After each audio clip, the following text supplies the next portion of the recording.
What's the first thing women notice? Your face. That's why you got to take care of. Simple things like getting a haircut, grooming your face, and brushing your teeth is important. But there's one thing guys miss and that women always notice. It's when a guy isn't taking care of his skin. That's why I'm so excited to have T Shanley as a sponsor of today's video. T Shanley simplifies the process of taking care of your skin. They provide you with all the products you need and nothing you don't. Seriously, I don't think some of you believe me when I tell you how much implementing a quality skincare routine will improve your confidence in all aspects of your life. I recommend you start with the level 1 system, which comes with all the basics: daily face wash, exfoliating scrub, an AM moisturizer with an SPF 20 and a PM moisturizer. But and to make it dead simple for you guys, they provide an instruction card in every box that tells you when to use each product, how much to use, and in what order. But because T just sponsoring this video, they're offering you an amazing deal. Just click the first link in the description and get 40% off your first skincare system and free gift. Plus, as a member, you'll get 20% off for life. By the way, one of their new gift options is a silicone body scrubber, which is a $20 value and a complete game changer. Once you use this, you'll never go back to a regular loofah ever again. So don't wait any longer. Click the first link in the description to start your skincare journey today.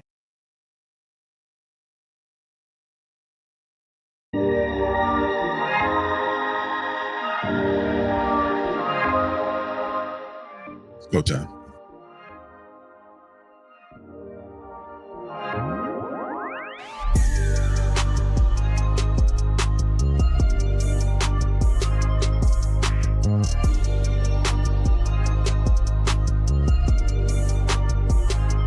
How y'all doing? We go to interview. We got Mr. Hank, Vez, Mistaken, Louise, Strong Country Cookie, Strong on there, myself.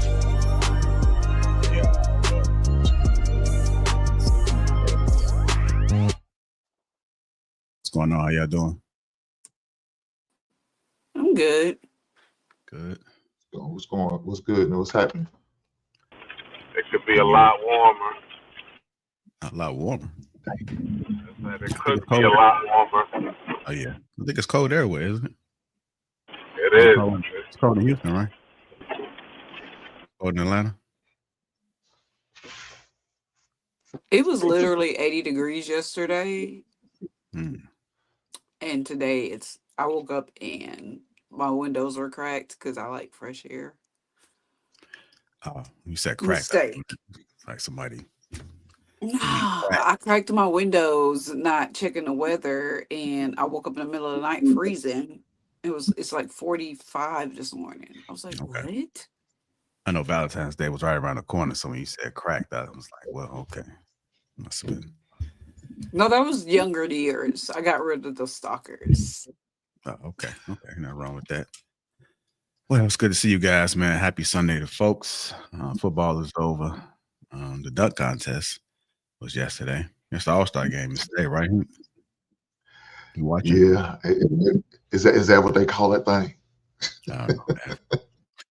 I haven't seen. I just seen highlights. I didn't take the time to, but it looks like it might have been some okay dunks. So we'll see. We'll see. You got a womp womp button. Womp womp womp. I don't have a womp womp, but I have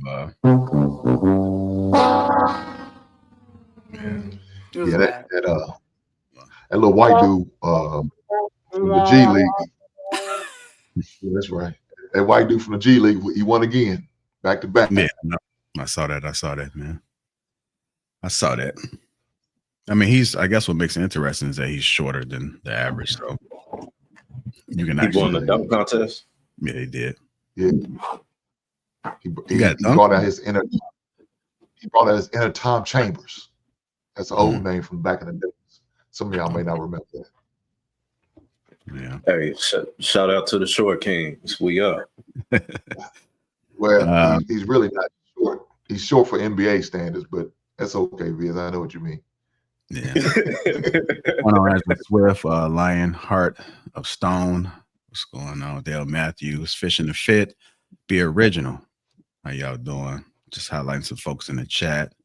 Hannah, how you doing as well? Isaiah Jr., how you doing? Welcome. As you guys come in, hit that like button. Also, make sure you subscribe to the channel. And if you're catching this on the replay, make sure you subscribe to the channel.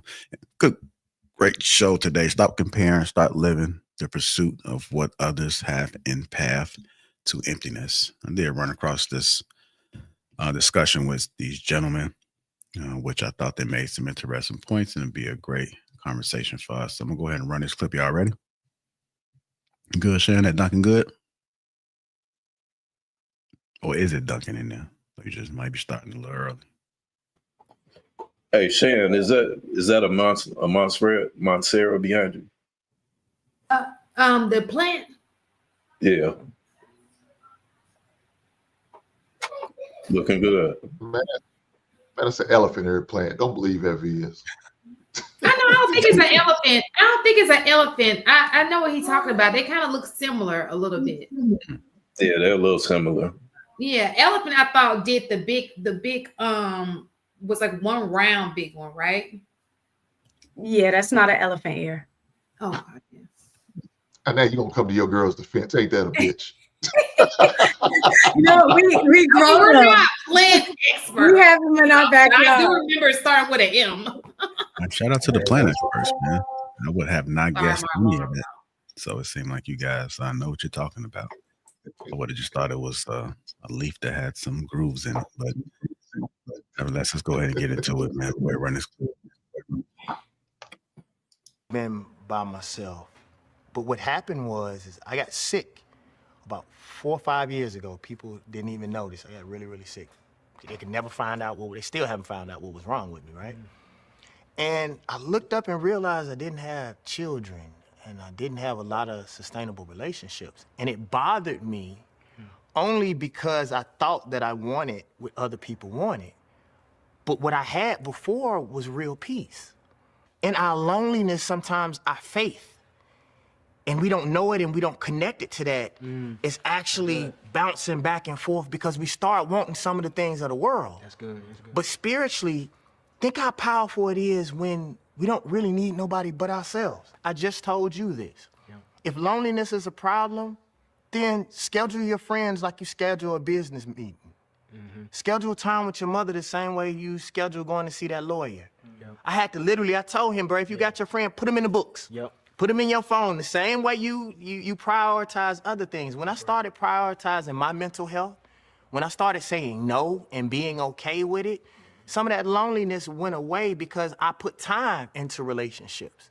See, we get lonely, but we don't want to do the work. Right. Is part of the problem and the reason why we get angry at people, the reason why we hate on people, the reason why we're lonely, is because we really don't know what we want.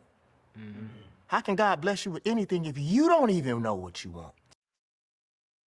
All right, let's go ahead I'm and get it. sorry. This has nothing to do with what he said. Please tell me that's David Banner. Yeah. Okay, I was about to say, because if not, somebody's still on his look and I was about to go off. But okay. So you must be a fan, huh? Yes, we love David in this household. He looks good there. Yeah. I like big dudes. My daughter dad's 6'5". I love David Banner. I'm just saying. Okay.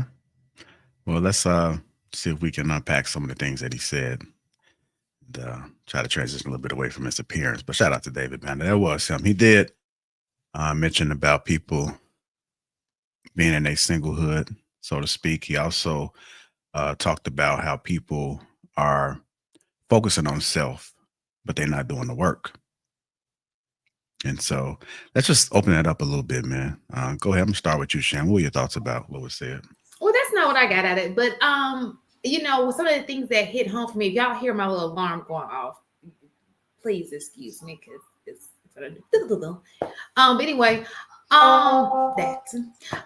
so the thing I got out of it is I think that a lot of times we take things for granted, especially for me. This is what I got out of what he was saying. We need to take time for the things that we value the most, which should be your family, right? Like I've been blessed to have both of my grandparents still alive, older, and I take it for granted. And you would think that I'd be like, I should be spending more time with them, going to travel to see them. But in my head, for some strange reason, even they're in their 90s, they'll live forever. I don't know what it is that makes me just take it for granted, But I know that, I should be getting on the road as often as possible, going to visit them because it's a blessing to still have them in my life. Every time I get that phone call, even though my grandma will talk me to death about something that I'm just like, what are we talking about? I should be happy that I have a grandmother who's calling me, a mom who calls me, right? And I should be spending time with them. And I think that sometimes we are selfish. We go our day to day and it's all about us, and we don't take the time to make room for or make time for the people or the village that we love the most. We take it for granted, so to speak.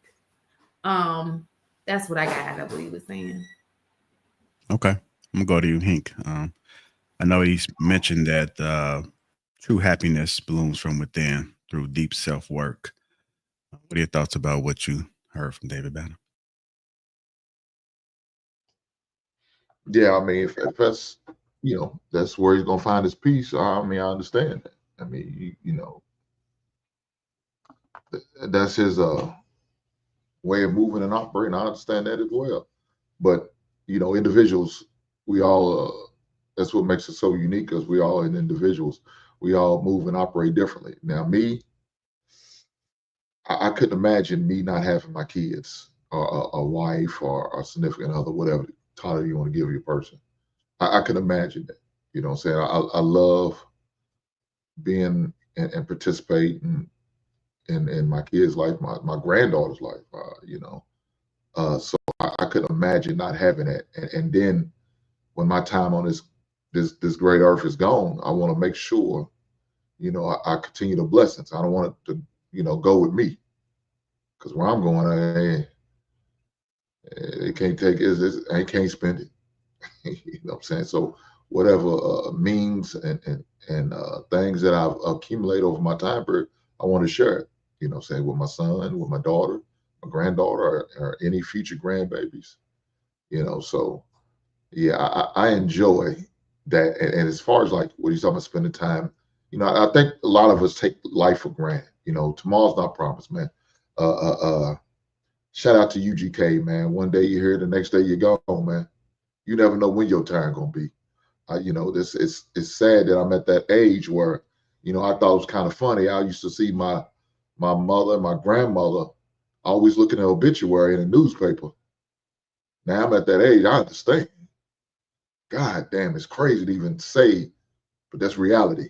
So you just gotta don't take life for granted, man. Just I say it all the time. Black men, protect yourself, man. All the time. You just got to do what you can to stay on this earth as long as you can. It means physically take care of yourself as well as mentally take care of yourself. So I'm gonna leave it there. Go ahead, Mistaken. I think you up next, man. All right, my apologies, cut out. You good? You good? Okay. All right. I'm gonna go to somebody else. Let me go to Mistaken, but something else that Hink spoke on made me think about how when folks always say that not everybody is meant to have children, meant to get married. So I would like for you to speak on that, if you can, Mistaken, along with your perspective on the video. Yeah. I think there is a difference between being alone and being lonely, right? One is a physical state and one is a mental and emotional state.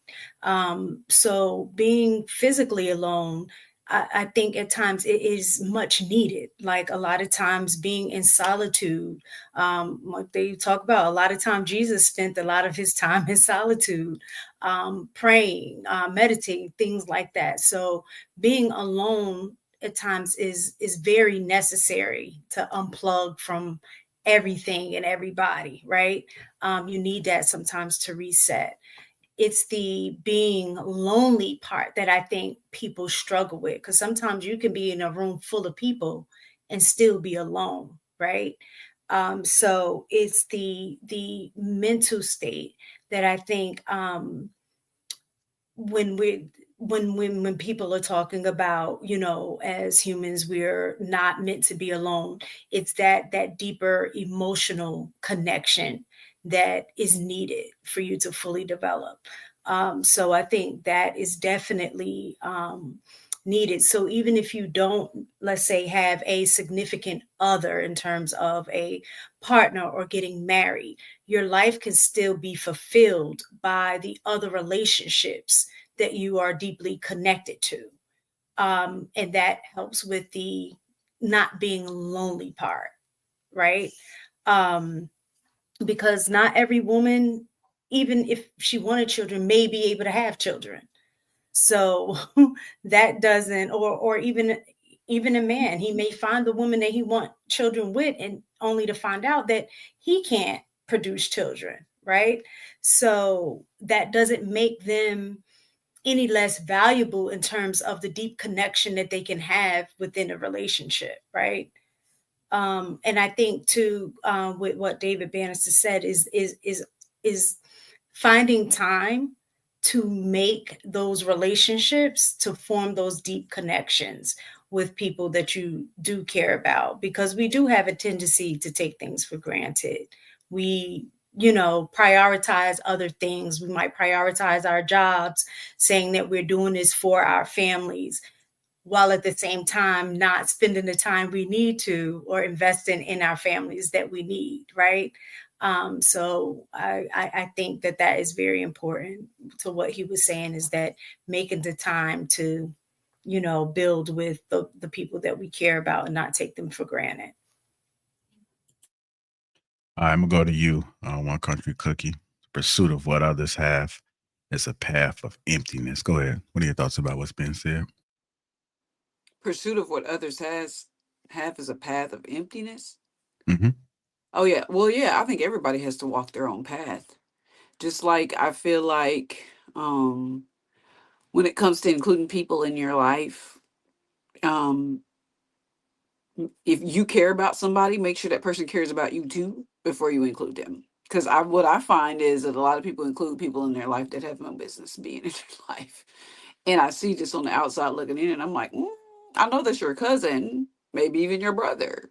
But those are things that I have observed as an older adult. I agree with what David Banner said, but you have to listen to the key points. Is like the people that care for you or the people that you care about. Make sure they care about you too.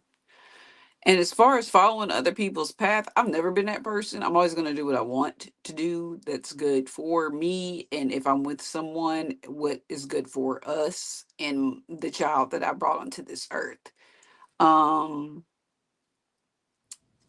Reaching for other people's goals and be like, oh, that's relationship goals. Oh. I mean, I think it's weird. I think you should do whatever makes you happy in this life. And you have to figure out what that is alone. And then you find someone with common interest. Hopefully you have the household that helps you explore your life and figure out what that was young. And once you do that, y'all do what you want to do, because nobody making it out of here alive. So make sure you're happy while you journeying. That's the way I see it. Is there something really wrong with comparing? Because would you say that people do that anyway? Because how else will we know what's there to do if we wasn't comparing? Whether you've read books, whether you look at it on social media, whether you've witnessed it in your family, isn't that what how we measure on as far as what we define as happiness? Measuring, comparing, and following somebody else's path is totally different to me. You can use checkpoints, spot points, red flag points, but looking at other people, obsessing over other people is a waste of time to me. Now, when it's on the back of when you have to go out of your way to do that, yeah, it's a waste of time. It's weird. If it's something that you know that you've been raised by and it's naturally in your body to understand it. Oh, my parents did this. This is something that I like. This is something my parents did that I didn't like. That's comparison. Being and relating yourself to people that you do not know. I think that's the weird part that I don't get about that generation, or even social media. I don't get it. Go ahead, Viz. Now you got your finger up, and then we'll go to Luis. I think that measuring and comparing is the same thing. I think it's the way that you perceive it or the way that you look at it, right? You can go to a third world country, right? We see it on TV and whatnot. We see it in commercials, but to actually go over there and see how people are living, to me, that's a clear moment to where you can compare and or measure and say, thank you, Lord. Thank God that I'm not in this position, right? However, at the same time, we can also say that comparison is the thief of joy, right? and that can be true. But in both ways, it's the way that you look at it, because just as JR stated, that is a way for us to maybe create a standard or have a standard for ourselves, or a baseline as to what it is that we will accept and won't accept. So I think that that's one of those things where you have to have a healthy balance of understanding how to compare and or measure the things that you see, because that keeps you alive. To be aware is to be alive. That's something that we say on the street. So I think it goes hand in hand. Don't you think that it's important to note your resources though? Like, you go from encyclopedia or the History Channel or whatever to Wikipedia. I think a lot of people are out here wikiing when they should be somewhere in an encyclopedia. If you know what I mean? Like, the source of your comparison, if that is something that is absolutely necessary, make sure it's firsthand comparison, like you just said. That's all I was saying. I just think it's weird to look at other people that you do not know and to compare yourselves to them when you're only getting a piece of the story. That's all.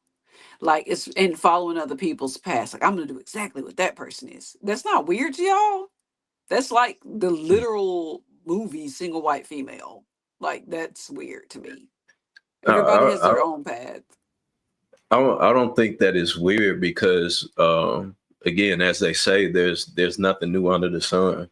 So the path that this person took can be the very same path that I can take.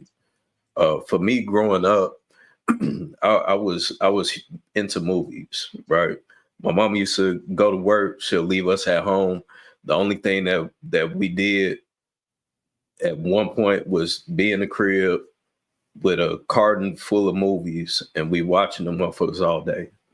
So for me, when I used to watch Arnold Schwarzenegger or Sylvester Stallone, it's like, man, these mugs is cold. I'm gonna be just like that when I grow up. Those were additional role models for me to, I suppose, compare my future self to. But when nobody has that future self to look or to compare themselves to, then I think that's when you create a generation of lost people that don't know what they want to do. I get it. And wouldn't you agree? I'm sorry, I'm making sure. Wouldn't you agree that at some point for you that stopped?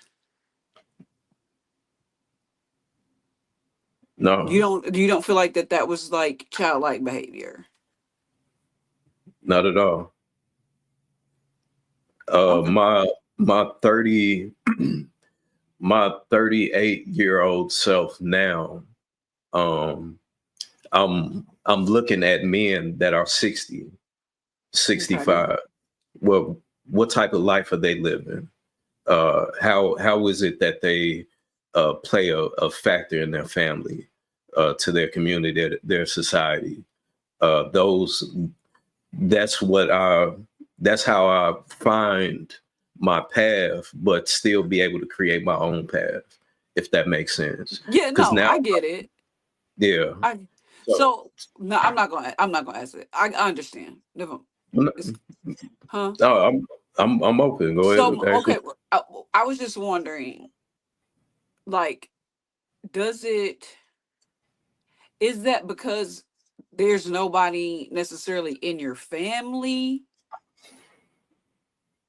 that there's outside sourcing, or do you feel like your family did not really give you the best example and you didn't already threw that out? Because I know there's certain things my mom took that I won't take. So I get that. I mean, well, they can only give the best example that they may have gotten or right. that they accepted. So not to say that they don't have big aspirations of life, but the ones that I have precedes theirs, because I technically, out of my immediate family, I'm technically the first. I was the first entrepreneur.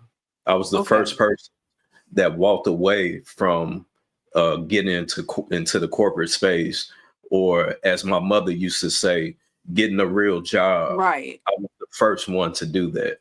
So the things that I saw was much bigger than what I can presumably say that I think that they saw. So with that being that, I have to, you almost have to look at You outside. driving through a tunnel without light right now. Like there's no necessary, you're the pioneer in your family. I understand. Yeah. I get it. You want to say something, Sharon? I don't know if you was pushing. Okay, let me play. People in my house. So. Okay. Let me play this next clip. From a generation that a lot of the guilt is also the subtext of religion. See, religion, rules without relationship leads to rebellion, and it's birthed out of religion. Because see, religion doesn't build in your relationship. Religion just lays before you the rules. And so, this is wrong, do this, do that. And so, when you are not like the freedom that you have about, that I don't feel guilt, I don't feel these things. A lot of times when you are raised in these religious spaces, it can be birthed out of guilt. Like in my generation, one of the biggest, and Dave, you may have heard this coming from the South, coming you from South, is that, there was a time that even church evangelism was, come to Jesus so you don't go to hell. Am I lying, King? That's what I was about to say. Hold on, King. That's a hell of a way to start off a relationship. Marry me because I'm pregnant. That's a horrible, you know what I'm saying? Like, that's not being built on love. It's like fear. And so, like, nobody should get married just because, like, there may not be legitimate relationships, but there's always legitimate children. So that child is going to be blessed whether y'all get married or not. You know what I'm saying? You don't get married feeling like this is the only way we're going to honor God. Like, God ain't going to hate you if you don't get married. I asked my dad, I was like, Dad, are you happy? He was like, no, not really. He said, but the lights on, you're fed, your mama not screaming and hollering.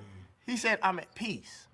So I started learning that as far as the guilt, I go to my therapist, I sit down, talk on the couch. And in therapy, you have to read black and a lot of the stuff that we learned, and we have to admit this, a lot of the stuff, especially black people, that's disconnected from their history, from their true spirituality, what we naturally were as human beings on this earth, we're still trying to relearn. And some of the stuff that we learned is lies, and they're wrong. That's why I was telling you, I'm so proud of you saying some of the stuff that you saying, bro. It's bold, and it's breaking all of that muck that we have on us. Most of that trauma was passed down from our parents and from older people who didn't know better. They gave us the best that they possibly could have, but that don't mean that it's right. Yeah. That doesn't mean that it's right. Facts. All right, when I was listening to some of these things, I'm coming to you, Viz. One of the things that I think that we today should factor in is that just because we were told that doesn't mean that it's right. You have to be able to look at the information that we receive and be able to make sense of it. Sometimes people tell you things and you don't understand why you're doing it. You're just doing it because it was told to you. So you have to get a clear understanding as to why you are moving the way you move, why you have these principles, why you shouldn't do this, why you should do this. Something else I think that was also said too was like, how do we know what's right and wrong? And this kind of takes us to the conversation. We're going to have a fantastic show on King Talk. It's been a lot of back and forth about the conversation of situationships. And also we were discussing about who's responsible, if men are responsible for telling their sons the wrong thing, and is it creating the problem that the men complain about today? So we do have a King chat group, and it's a lot of fellas that disagree. So we're going to revisit this conversation this Tuesday. I believe this is going to be epic, and I'm going to make sure that it is very controlled. But this is a conversation I think Even some of you ladies might want to participate in.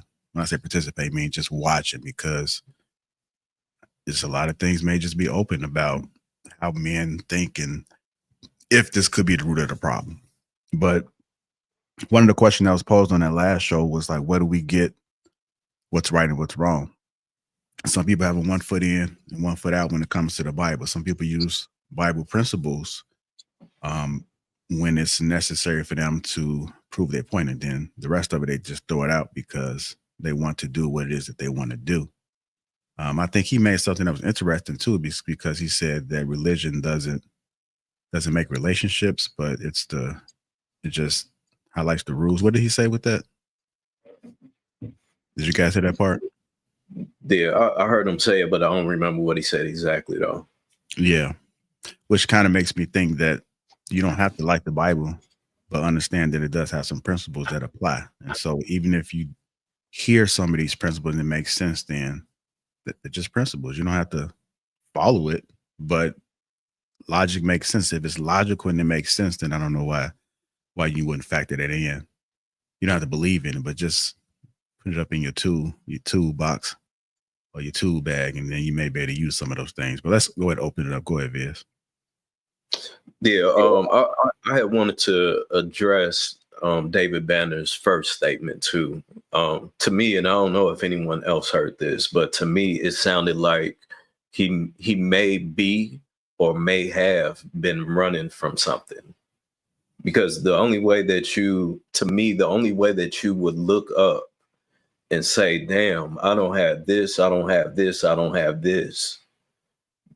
That goes back to the conversation that we had last week, where if you are placing yourself in solitude for a very long time, and you have your reasoning because maybe everybody is asking you for money, or you keep dealing with the wrong woman, so now you place yourself in solitude, you now become comfortable there. And you actually don't want to be there, but out of you being comfortable and feeling safe, being comfortable in that manner, that now becomes the norm for you, in which you actually don't want, if that makes sense. Just like Mistaken said, just as scripture tells us, man should not be alone. So yeah, we can go a period of time in solitude, in which you should, because you're able to truly find yourself, speak to your inner self, speak to God, develop that relationship. But we're literally built and made to be here to interact with people as a society. So when you take that away, how much of a disservice are you doing, not only to yourself, but also to young men like me, where I may have been able to see David Banner as my cousin, right? Maybe he's my cousin. And the only time that I get to see him is at the barbecue. But every time I see him, I'm like, man, Dave cool as hell, compared to you not even going to the cookout or the barbecue or whatever, so that you can be exposed to young people that's looking up to you to become somebody. So I think that's a disservice to the community and to society. I'm gonna come right back to you, Viz. But Shan and Mistaken, do you guys feel as though it's a disservice for people that desire to be alone and not be with somebody? Like, do you guys have the same idea that Viz have with that, or do you think it's okay for people to be alone and be happy? Or do you think it's our duty to be with somebody that we put on this earth, and it's our purpose to multiply and to experience life with others? I personally think that if you want to be alone, you can be alone. I don't think anything is wrong with that. I think that marriage is, if you can't withhold sexually, then you need to get married. The problem is people are not just alone. They are involving people into their, I'm sorry. I do apologize. my weekend. But so I think the problem is when people involve other people into whatever they've got going on, because people aren't necessarily just alone. And I think one of the questions that was said earlier, how do we know what's right and what's wrong? Usually what's wrong comes with some type of consequence, right? We may not see it immediately, but if you're doing things that are wrong, there are consequences that are usually associated with it. It could be like, okay, when you were talking about, situationship, it could be STDs, it could be unwanted pregnancy. Right now, you got rift in your household because the mom and dad don't get along with each other. The kid doesn't excel because both parents are in the household. There's usually a consequence. What I've seen, when you do things that are out of order or not right, it may not be like a bold in your face consequence, but there's something that comes along with not doing things right. Does that make sense? Yeah, but I think consequence, it doesn't necessarily mean bad, right? Because you can have good consequences. I just think no matter what we do, we still like there's an outcome. Go ahead. What I'm saying is, whenever you're doing something bad, there's a consequence. So you can have consequences when you're doing something. So for example, if you're sitting here saying, okay, to be lonely, I don't think there's anything wrong with being lonely. That could be just how you roll, right? There's no consequence besides you by yourself. But let's just say you want to be a player. The more you play, the higher your chances of getting played in some type of way, whether it be through disease, the more you play, you're trying to find out. You know what I'm saying? So I think that, or it could just be simply you're not as successful as you could be. It could be like, okay, I'm putting all this energy in looking at the women, but I'm falling behind economically because I'm putting all my energy into who's next on the roster. That's where my energy is going. So it could look something like that. That's all I'm saying. Yeah, I agree with you. I probably would have worded it a little differently. Just me, I probably would have said that, just be mindful of what you're doing when you're trying to produce the outcome that you desire. So if you don't want to be alone, then you probably want to get out. Like some people think things are going to fall into their lap or they're going to pray it to them. I do believe that you have to do some type of work, right? And so if you want that outcome, then you're going to have to do something that aligns with it. I think Sweeney made a point because Sweeney said he's going to stop speaking to a lot of folks and trying to tell them what to do because people are going to do what they want to do, but just don't complain about it. I think he gets irritated when people complain about things that they want, but they're not doing the work. So I think that I was answering something totally different. I think that I thought in the midst of you speaking, you were saying, how do we know when something is right and when something is wrong? So that's the part I was answering. But I agree everything that you're saying about, if you want something, you got to make it happen. You know what I'm saying? Yeah. I was just particularly talking about that part, right? Yeah. Something that was interesting on this past King Talk again. If you guys haven't checked it out, I strongly suggest you guys go ahead and get the context before this next conversation that we have on Tuesday. But there are some people who don't believe in the Bible, but they seem to follow the principles. And so I think a lot of people, whether they realize it or not, they're still aligning with those principles. Now, whether they want to seek it and get the information from it, it doesn't change what I'm saying right now. Like, you guys are still following it. And like, what keeps you in check? So when you do get married, what keeps you from cheating? And when you do get married, where does the expectation of your wife not going outside of marriage, where does that come from? So it just kind of makes you think a little bit deeper, like, where do we get right and wrong from? What did our parents, if you say, well, this is the way my mom and my father did, well, where did they get it from? There's always a root to why things happening. When you see somebody yelling, cursing you out, there's a root to it. I try not to take things personally. I just had this conversation a couple of days ago. When I see people just acting a certain way, I take a step back and I don't initially respond to it because I say this person must be struggling with something because this is outside of the norm. And I think it's okay to have a baseline of how things operate earthly. And I think there's a baseline of how things operate above us. So just being able to understand the two dynamics of it, because a lot of things that's happening here is because it's as a result of what people are doing, how things are changing. It's going to always be that way. But I still think you have to understand that these things are happening. You just like talking to people and they don't even realize that there's anything wrong with what they're doing. So when you talk to somebody about being single and there's a consequence, they don't look at it as a consequence. They're looking at it as though this is, I'm getting what it is that I want. They don't look at it. Probably not making sense, but hopefully you guys can get it, man. I'm gonna let somebody else. We get what you're saying. I think it's again goes back to what you were saying about outcome. Like sometimes people are alone but not make the connection that the reason you're alone is because you're not making the adjustments that you need in order to build relationship. They're accepting a situation as, well, I'm supposed to be alone, like I'm good, right?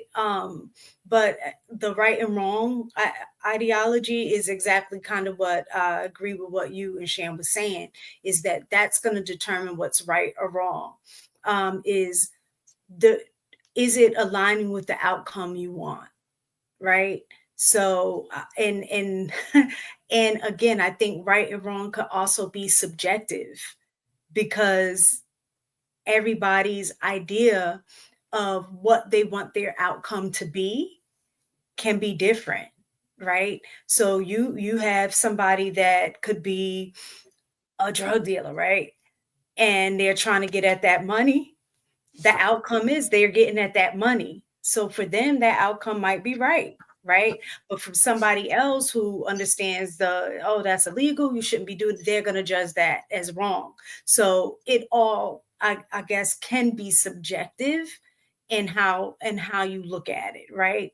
But I do think that that's where most of us, like when we're talking about relationship, I think what he was also talking about too is the difference between just rules. Like with religion, we're focused on the rules and maybe not necessarily the relationship.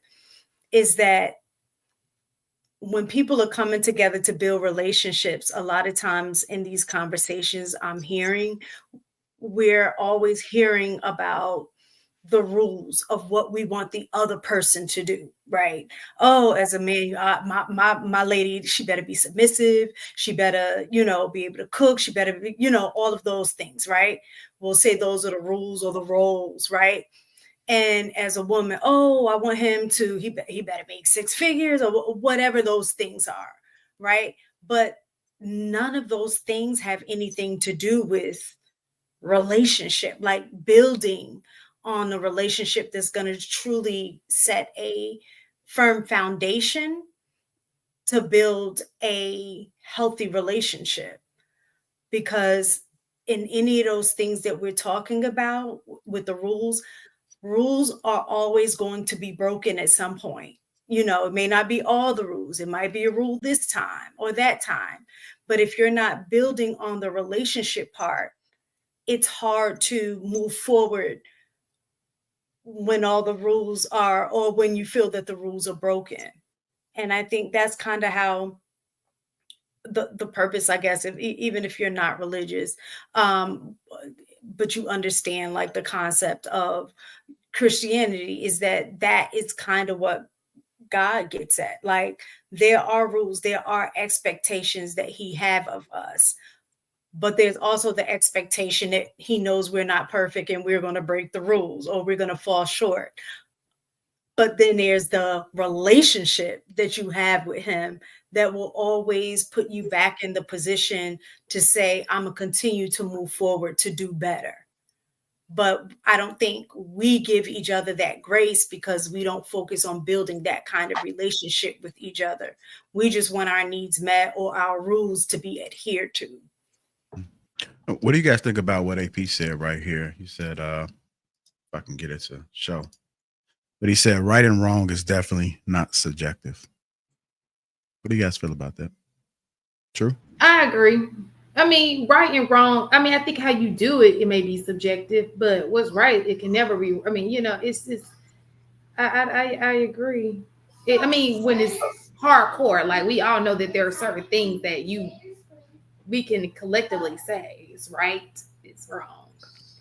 It is subjective because, and this is what the reason I say it's subjective, because what's right is also cultural, because we can be here and determine and say what's right, but then you can go to another country and those things are not necessarily seen as right. Okay, so that's why I say it can be subjective. Now, as a collective group or within that culture, if there's a cultural, I guess what you would call it, leveling, if there's a cultural leveling of saying these are the things that we all are going to agree on that's right, and then everybody breaks those rules, then yes, we can objectively say, all right, they were wrong. But I get what you're saying. Culturally, just because people do it culturally doesn't make it right. It just means that there's something we agreed on. People be knowing that shit ain't right. But so a wise man once said that there is no truth, only perception. So I would have to agree with mistaken. I think that we can arguably say that I believe the Mayans, they used to sacrifice people to their gods, right? They thought what they were doing was right. We can arguably say the Nazis, Hitler, he thought what he was doing was right. There's so many examples all throughout history of where people are simply on the other side of the spectrum and saying, is this either right or wrong? You could even arguably say slavery, right? People on both sides. One side is saying that this is wrong. The other side is pointing out every reason why it's right. And that, again, that's subjective. So I would have to agree with mistaken. I think that it's simply an ideal of what is it that we all agree to is going to be the standard and baseline. And from there, you have the option to pick whichever side and then to justify why it is that you're on that side. But at the we can't do that based on we're here in America. Yeah, go ahead, Shane. No, well, somebody said give an example. Polygamy. That's an example. Well, polygamy, there is a varying degrees on it, especially if you're a Christian. Polygamy, according to the Bible, you have a husband and wife, and that's it, right? But then you'll have other people that say, no, that's not true. Because in the Bible, you have examples of polygamy, right? So again, who's right in that situation? Well, is that not subjective? Yeah, y'all sound confused. Let me say this real fast. Let's base it off where we are in America. I don't give a shit about other fucking countries. We're in America. Polygamy, we're still talking about that. I got you. We know what's right and right. We know what's wrong is wrong. If your kids try to pull that bullshit ass statement, well, in other countries, well, they could do this, is okay. Y'all be ready to smack them in the goddamn mouth. Y'all be ready to smack them. I don't give a damn what they do in that country. This is not what we do here. So let's focus on that. We know what's right is right. We know what's wrong is wrong. Why are we acting like this? Why are we acting like so? It's not subjective. We know what it is. Well, answer the question. Is legal and right are two? No, it's a lot of things that are legal that are not right. People know it's not right. Slavery was legal, but it wasn't right. Right? Polygamy. Right. That's no, they knew it wasn't right. That's why they abolished it. That's why they abolished because they knew it wasn't right. No, if you look at the history, it had to do with monetary reasons. But okay, but what I'm trying to say is that that's not why they abolished it. Polygamy here is not. Economy runs everything. Trust me, Hank. Go back and look at it. Just look at the history of it. I'm trying to explain to you. So let me ask you a question. So to your thing about polygamy, right?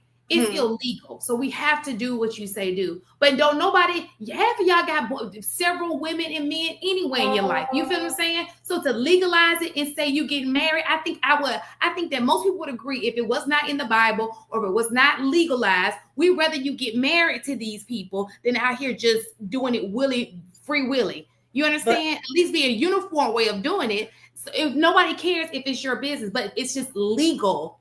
That here in the United States, it's illegal, so you can't do it, right? That's another thing. Federally, it's illegal, but states legalized it. Like, that's what I'm trying to say. But that's not a right or wrong. It is. Are you kidding me? So what you smoking? So what I'm saying is, it's a legal thing. It's not okay. Just let them argue with each other. Never mind. It's people who traffic. But let me ask you a question, mistaken. It's people who traffic kids, right? In some places, and it may get by with it. But you know that shit is, I don't care where you are, that's wrong. You gotta know that that's not right. Oh, that's what I'm trying to explain to you, Shan, is that right and wrong can be subjective. Yes, I agree with you that they're like, even with murder, right? We can even use that. Some will agree. Like, if you look at the 10 Commandments, thou shalt not kill, right? So we'll say, as a baseline, everybody agrees.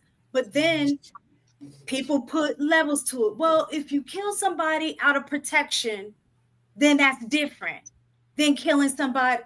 But then you have the extreme to that no, murder is wrong regardless of for whatever reason. That's what I mean in terms of saying it's subjective. So that's why, as a society, you have to level set and say, this is what we're all, as a majority, are going to agree of what's right and what's wrong. Then you have subsets, because in a world, they may say, like we said, legalizing weed in each state, we're going to decide whether or not we're going to legalize it. But as a federal law, we maintain that it's illegal. But then for me in my house, I'm going to set my standard for my house of what is going to be right and wrong. So when I raise my kids, there is no, I don't understand. Because we've level set in my house of what's going to be deemed right and what's going to be deemed wrong. The only thing about that, and I'm sorry, the only thing about that is that so none of these conversations are relevant, because somebody can be like, hoeing is right. You know what I'm saying? What's the point of having these conversations if everything is subjective? It's my vagina. Let me give it away if I want to. We're sitting here having all these conversations trying to get things right and what's wrong. So if there's no right and wrong, it's all subjective. Just let people be what they want to be. They want to piss. I was going to say something inappropriate. Hold on, Viz. Country. Country. Get in there. Let me see what Kenny wants. Go ahead, Kenny. Go ahead. Sorry, Cookie had I end up too. I think I don't know who was agreeing with who, because I was gone. But I know that, first of all, right and wrong, as a human being, it starts out as a moral compass that's put in you from birth, and then you get shaped by family. Then there are levels to the shit. Then you get shaped by society. But my question is, that dude in 1987, 86, this man did something, essayed a little girl, and she ended up passing away. And before there were metal detectors in courthouses, this man stood and acted like he was on the phone.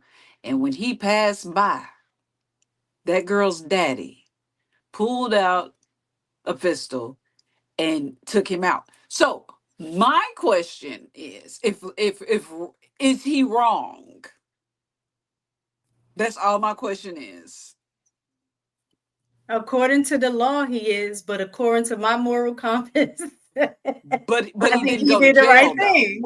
But he didn't go to jail though. So apparently, according to the I agree with you, mistaken. Is what I'm trying to say. But I think what it is everybody being too cut and dry about it, because it also states eye for an eye. Y'all, and some people too busy turning the other cheek that they forget the eye for an eye is there too.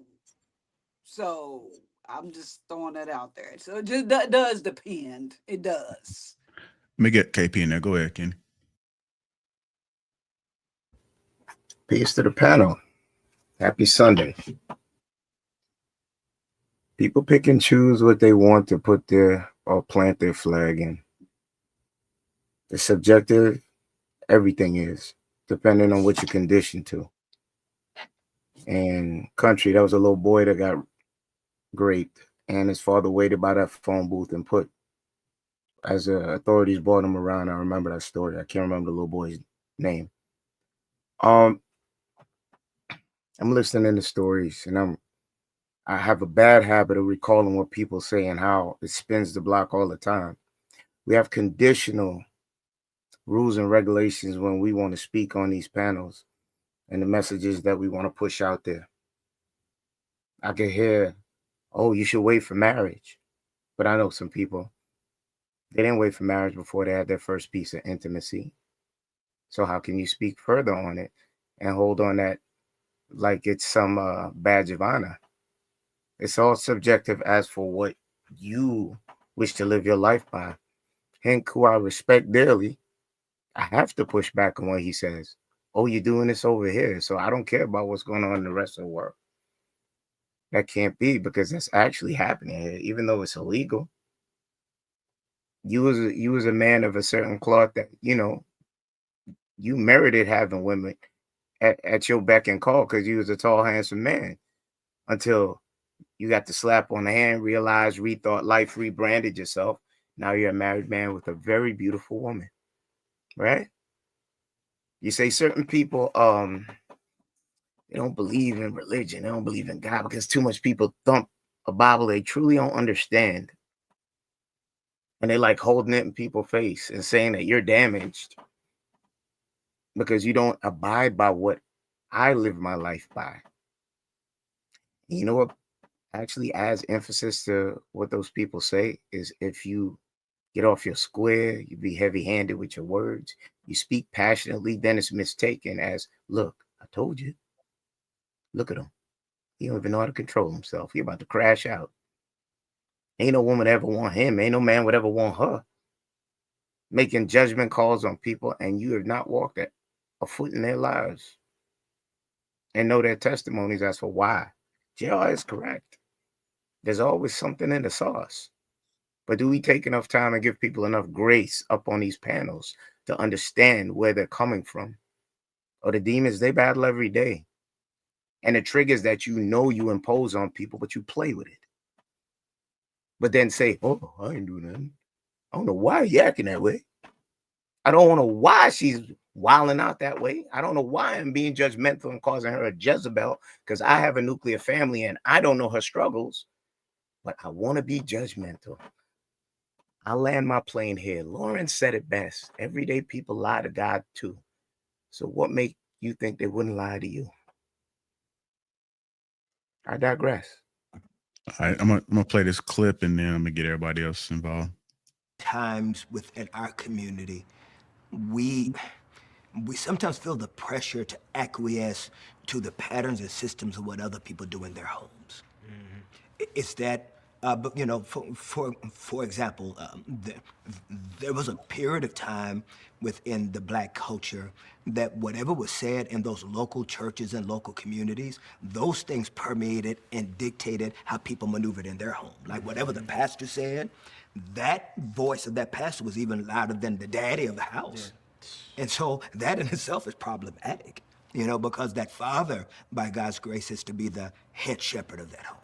And so I think that the most important thing that a mother or father or a dual home is to always lead with honesty. All right, let's go ahead and open it up, man. Let me get Luis. You heard that clip, right? Say again? The clip that just played. You heard it, right? Yeah, I did. I heard it. Yeah, I know you've been on for a while. Go ahead and respond to what your thoughts about what he said. I mean, he's kind of telling the truth on that one. One thing that I kind of, I was kind of reflecting the other day, thinking about like every community is very different, right? Like obviously the first community that you first have and establish is your own home, right? Your family, your kids, that's your first community, and everything else is like an extended, but you're all part of that same village. And I find that today people are not really in accordance with some sort of parenting teaching, some community, beliefs in how they run their community or how they run their church. And quite frankly, we're too in a bit of like, do what you want, do as you please. And unfortunately, we have too many people steering the ship in the wrong direction. And, and unfortunately, it's a reflection in the culture today. It's a big reflection in what's happening out here today in terms of young people, in terms of like what's happening in most relationships in people's homes, right? You always got to have your house in order. And that's the number one priority before you ever help anybody else. All right. Go ahead, Viz.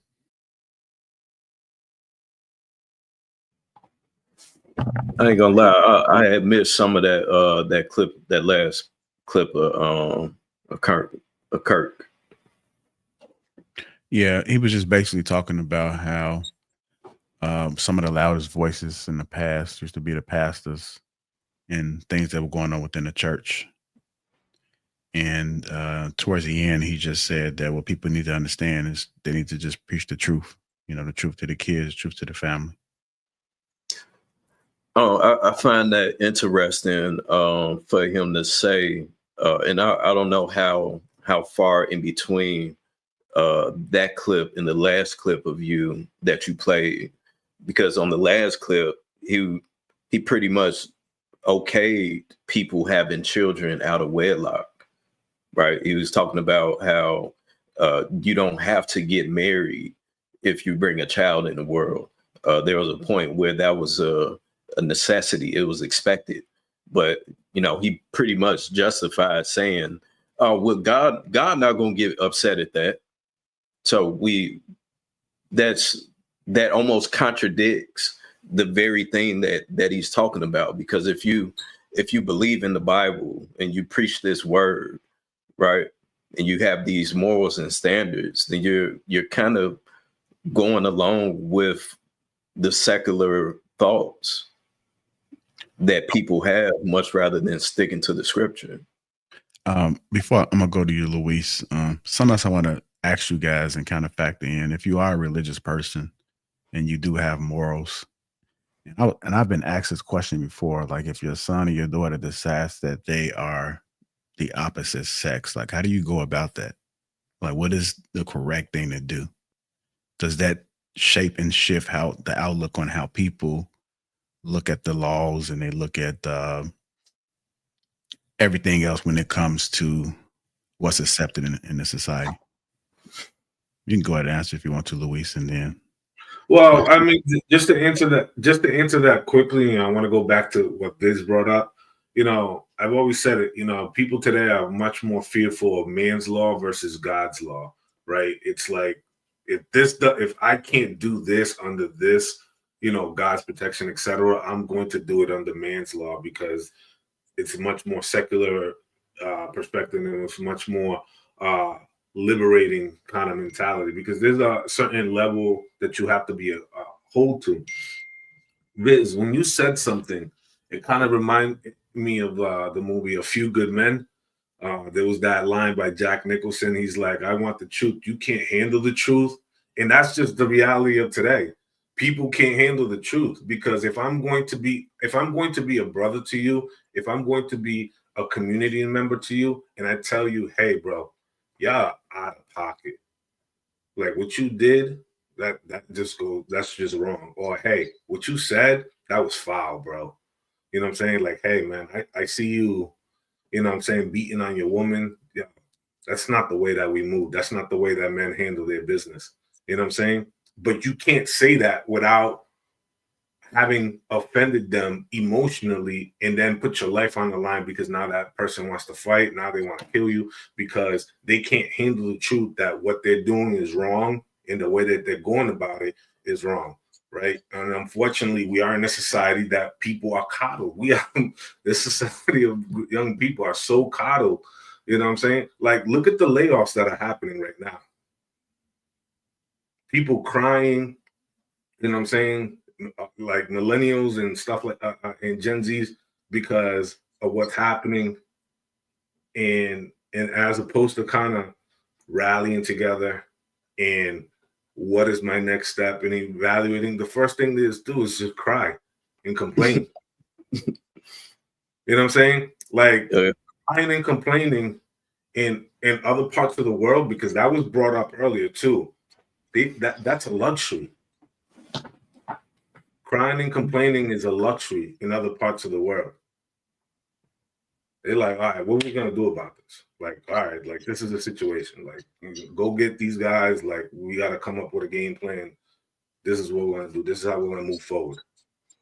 But unfortunately, we've made the internet to kind of be like the therapy session. It's like the global couch where people just vent off about things that they can control, and they can't handle the truth because unfortunately they just haven't been given the tools to how to properly cope. There you Go ahead, Cookie or Hinky. I want to chime in. Yeah, so perfect example, Luis. I was just on a call. Some of my best athletes got in trouble. They was blowing my phone up yesterday, but I was out of commission. They got in trouble, and now they are whining about not being able to compete and being able to come to practice and being able to what? You were shooting what are those little pellet guns, soft pellet guns at somebody in the parking lot. BB gun. And her dad might press charges. What do you mean you don't understand? It's probably a paint gun. What do you mean? And, so I get that's, it, man. I agree with you 100%, Luis, because it just literally got the call that we don't have no relay, we don't have nothing, we don't have no jump. These kids are delusional is the word we should use. Delusional. Yeah. Well, the uncomfortable truth of it all is consequences are given out by society, because in the case with the young girls, right? Due to y'all actions, you now cannot do this very thing that you love to do. And I'm not doing this out of spite. I'm doing this because I see better in you. So we do that not only amongst our peers as adults, but we also do it with our children. When your child steps out of line, you correct them. Why do you correct them? Because that's your child and you love them, right? So it's the same thing in society. If I see a young man outside and is women around, the nigga sagging, he cussing, hey bro, chill that out, man. There's kids out here. I'm not doing that out of spite. I'm doing that because I see you, black man, be better. It's women here. So I think that we now in this current society, especially in the Black community, but now in society as a whole, everybody wants to be a victim, and they found comfort in being a victim. Even though I was in the parking lot shooting an airsoft gun at somebody that don't know me, I don't know them, and now that I get in trouble, oh, woe is me. That's not how life boys. I coach boys track. It was a group of 16, 17-year-old boys. Boys or girls, we see it with both sides. So it's I understand being empathetic to someone, but at some point we have to draw the line and keep it there, because this is the standard. And every time that we step over that line or blow a little more sand on top of it, Where's that line now? It's just going to keep going down and further down. Right. So that brings me again to ask that question, because I don't think nobody besides Luis answered it. If you are a religious person or you have morals that says X, Y, and Z, if your child decides that they no longer want to be the sex that they were born, what is it that you do? Like, how does that come into play? I've been asked this question before. What is it that you would do? How would you handle that situation? But if you have to draw the line, as Via said, then what do you do? How old are they? Let's just say 11, 12. No. Yeah, that's you gotta just wait till you 18, my boy. You can pay for it yourself. Yeah. Well, I'm not saying necessarily to that degree where they have a procedure because they're too young, but like what if they said that they want to date the same sex? Like, how do you handle that? Is that something that you accept? Because again, if Via says that this is what you believe in, and I think Kirk Franklin's son. Okay, so it seems as though if we are standing on principles, then why is it that it's not across the board even when it comes to our children? I mean, but y'all know me. For me, it's kind of like I have a daughter. You know that. Hey, what am I gonna do at this point? I've done everything that I'm supposed to do. At some point, you have to ask the right questions. Is this peer pressure? Is this, why do you feel that? Have you always felt like this? You just got to ask the right questions to see if it's like a phase. Is it real? And then you just see how if that's really what they want. But my daughter or son wouldn't be talking about dating nobody at 11 or 12. So it didn't matter whether they were gay or not, because they're not dating yet. So that doesn't matter. So but if it did, I would definitely ask those questions. There's a series of questions you need to ask to make sure you're not doing this because the other girls are doing it, are you? Or the other boys? Did somebody touch you? There's several questions that go along with your kid just coming out at 11 or 12. I agree with her. Yeah, we know. You got to come on camera. You want to talk. Come on, man. Come on, the last time I was on camera in the kitchen, nope, not doing it. I'm not gonna do it at all. But listen, all I'm saying is I've taught a lot of kids, and I know a couple of kids who go through that little gay phase, and later in life they all of a sudden not gay no more. And you're like, what happened to your girlfriend? And it's like, oh, I was just, going through something. I was just experimenting, So it does happen a lot. You will be amazed. You gotta have that teacher talk. We have a game plan. Me and Shane got a game plan for that BS. Like, okay, if there's a series of questions you ask, we can give them to y'all in the back chat. So with that being said, we know women are fluid anyway, so they can go around and act gay and be bisexual, and it's okay. They do it on a regular basis. They dance with each other in the goddamn club. They touch on each other's breasts. Girl, you're big. Your boobies are big. They grab on each other. Hey, we got a big old ass. They drink after each other. All that shit don't matter. Smoke a cigarette, hookah, doesn't matter. They do it on a regular basis. If a boy sit there and say, yeah, I want to start sucking dick one day, and then 2 months later, I decide to change my goddamn mind, you ain't going to get away from that, dog. You still a goddamn dick sucker. It is what it is. So, JR, you made that statement of what will we do with the handle? Man, man, Lord forbid I have to address some situation like that. I don't know if y'all remember Vice President Dick Cheney. He was against homosexualism until he found out his goddamn daughter was a bulldagger. And all of a sudden he had to change his stance. Yeah, he's not a man of character. He should have stood on that stance. If that's what you believe, that's what you believe. Regardless of what your children decide to do, that's on them. Now, like what Cookie said, I will have a different conversation. Definitely have a deep conversation. And once I find out this is what you're going to be, yeah, dog, don't bring your girlfriend over here. She not welcome. I don't care what activity you do outside my door. But once you in my house, you better figure out how to straighten up. You better figure out how to fly straight and not do all that shit. We're not doing that here.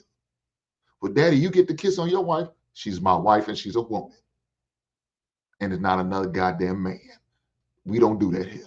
So that's how we handle it. I wouldn't go for that, JR. I mean, low bid if anybody in my kid will do that. But it is what it is, man. Good luck with whoever had to deal with that shit. I feel bad for you. Okay, I'm gonna ask you this, Hank, because a situation can't happen. So let's say somebody's dating, right? And their significant other or the person that they are deciding to be with, one of their children's decides to cross over. Like, how do you handle that situation? Because now it's not your child, but it's an extension of your soon to be, or like your wife. Let's just say she's your wife and one of her childs decided to cross over. Is it the same message? It has to be. It has. It can't. I can't, because now I'm showing some type of favoritism from one to the other, and that's not good at all within that period. So it has to be the same message. Now, he might get hated. You're gonna get hated on either way. Your own child can hate you because you don't accept that sexuality. And that me is possible. But they just gotta respect your stands and your wishes. So even the extension of the family, yeah, it's gotta be the same way. It can't be no different. Okay. That's a household rule. That ain't no individual rule. It goes with everybody in the household. Period. Well, look, I can't control what you do outside the home. Like I said before, you cannot control once they're adults, they're outside the home. What they'll do outside the home, it's on y'all. I can't do that. But when you and her, you better find a way to walk straight. I'll say this, and no disrespect to anyone, but I think in most cases that we see young men or women that they're into the same sex. In most cases, that's happening out of them acting rebellious. It's happening out of rebellion. They're acting out against their parents. Now there are some that that's they just always what been it is. that, like, yeah. Even as kids, they look, it's like, gotta watch that. No, that's fair, and that comes and that.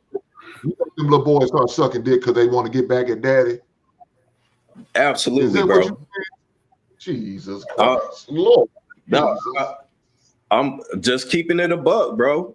There are kids out there that make those decisions out of being rebellious to their parents because their parents are so against it, they don't like it, whatever the case may be, and they're to the extreme. So the kids react the same way out of the extreme to go and suck a dick or two. So I see that more with the girls, not the boys. I ain't never heard a boy just be like, let me go to get this clip in. Let me get this clip in, y'all. It's the same with girls. I'm gonna go ahead and get this clip in, y'all. Here we go. Woman is wired to reciprocate. A woman is wired to reciprocate. She's wired to reciprocate. When you glorify her, when you praise her, when you lift her up, right, you don't have to ask a woman to reciprocate that. Yeah. You're putting her in a position that she is built by God's grace. Because remember, she's the first gift that we can ever have, right? Mm-hmm. God gifted us with that we're to celebrate. So when you have a situation where there is a child not raised in a home that you're together, when you show the love and the gratitude and the appreciation, and you want it to be reciprocal, you are setting not only yourself up in that dual relationship, but you're setting that child up to win because that child is watching this. Mm-hmm. That child is feeling this. And I unfortunately did not do that when I was a young man. I created an environment of chaos. Mm-hmm. And it was on me. Because I'm the man. Right. And so, and again, I didn't have a man to model, but still I have to own when I come to the reality of my mistakes, I've got to own them. For sure. And that's a mistake that I made. Yeah. And so I would encourage any man is that you must be intentional to create an environment where the woman is celebrated and the children watch you do it. Mm-hmm. And lead with honesty. Go ahead. Real quick. So I do want to, because this is legit. If we can use Kirk Franklin as an example, his son hate him, bro. And he doing all kind of dinos. You know what I'm saying? So hey, I mean, it's a harsh reality that some people just act in that manner. Now, I'll say this: the point of me bringing up that example was, me personally, I don't curse in front of my mother. She probably only heard me cuss one time, and that was because I was checking my sister. So, out of the respect that I have for her, that's just simply something that I won't do. Even when we go out to dinner, it's rare that I will actually have a cocktail in front of her because she don't drink. You know what I'm saying? So there's certain things that a child would do that truly respects their parent that they do outside that they won't do in front of their parent if they respect them. So and then that of course also comes with what it is that the parent will accept the child doing. So I think that that's very much so something to consider. All right. Yeah, People there's so pick many and other choose. things. It's back to pick and choose. Everything is back to pick and choose. You were forced by government rules to accept that your child can tell you what illusion they wish to live, and you have to abide by it. A lot of these are choices within your household. What Hank said, it stands. But what can he do if that child turned rebellious and said, I'm using the law against you? His hands are now handcuffed. The most he could do, depending on age of child, he probably had to eat that. Can't kick a child out just because you didn't like their preference. Got laws against it. Then you listen, and everything is subjected and conditional to fit how someone wishes to rationalize life. So all this back and forth as what we're doing here is fruitful for conversation. But it needs to be said because there's a lot of lemmings. People walking this earth like blinded, like this thing doesn't exist. These problems aren't face to face unless it hits their doorstep. Look at Kirk Franklin, the sex addict turned preacher of the word, gay son, entitled, cut him off from the purse. Now he's hated. Everything is a pick and choose game.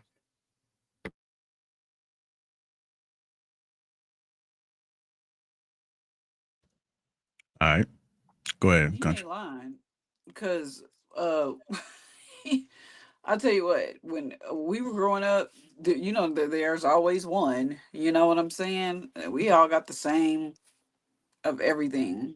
And, there's always one that go left. And that left turn is necessarily not a reflection of the parent. It's just not sometimes. And now Kurt, on the other hand, he was wilding. But like Kenny was saying, sometimes it just be the person, and when it comes to law enforcement, they're looking at you like, so you don't, then they try to come take your child because you telling the child they can't like do this or do that. It's just a big mess. It is. But in the reality, we're writing the book as we go. That's what I think about all of it. Well, I think of this a little different, right? I'm not saying kick your kids out or do anything to your children. You can disagree. I mean, there's a lot of things outside of that you may not agree with. I mean, your daughter could say she the biggest freak on earth, You ain't gonna kick her out. I mean, you'll definitely have a speaking to her, but I will still love my kids, even if I don't agree with everything that they do. I'm gonna still love them. I'll preach to them the right way to do things, but the love never stops. My love is unconditional. I don't just stop loving my children. That's just me, though, right? Just like it's some shit I probably do today. I probably ain't right. Don't stop loving me. Hey, hold on, Hey, y'all, because I did want to get to that video. I don't think nobody really answered when he was mentioning about how women are wired to reciprocate. And if you glorify her, just play a little bit more of it, because I do want us to speak on that if we can and try to get off those kid things. And play just the beginning part of it. A woman is wired to reciprocate. She's wired to reciprocate. When you glorify her, when you praise her, when you lift her up, you don't have to ask a woman to reciprocate that. You're putting her in a position that she is built by God's grace. Because remember, she's the first gift that we can ever have, right? You know, God gifted us with that we're to celebrate. So when you have a situation where there is a child not raised in a home that you're together, when you show the love and the gratitude and the appreciation, and you want it to be reciprocal, you are setting not only yourself up in that dual relationship, but you're setting that child up to win, because that child is watching this.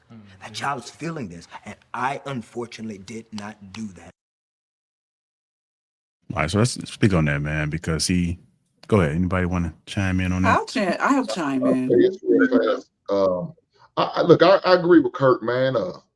While my wife is receiving me, I make sure I uplift her, talking about how good she is to me. You know, how good it feels. So yeah, I agree with that part. I'm just playing, y'all. Don't take that serious. We women, he's right. He's absolutely right. Women are ecstatic. It is really easy, honestly, to get us to reciprocate if we like you. That's why we wondering a lot of the time what be going on, because I think a lot of men miss the mark when it comes to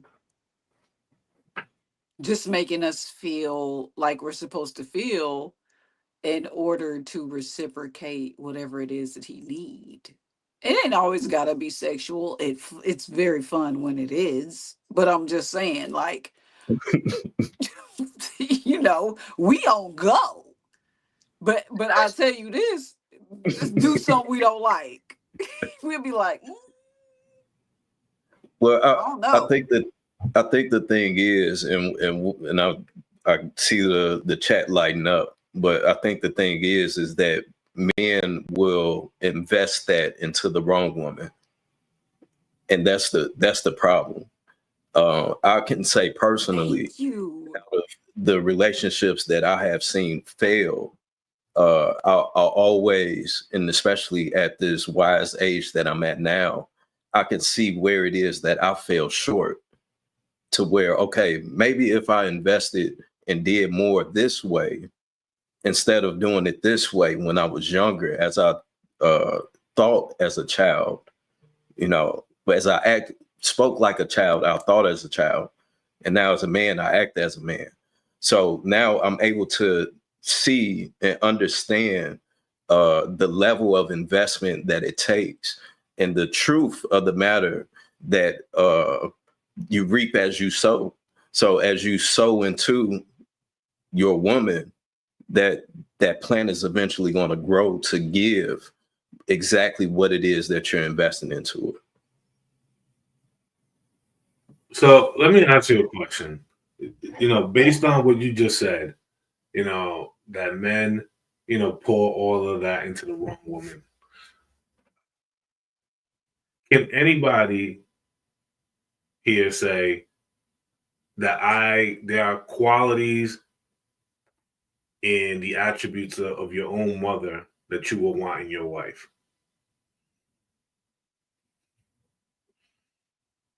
Or in a significant You're asking? Yes, I'm asking. Well, so I would say yes and no. I also believe that men typically are attracted to women that are similar to their mother, because that was the first person that you truly loved. That's who taught you how to love.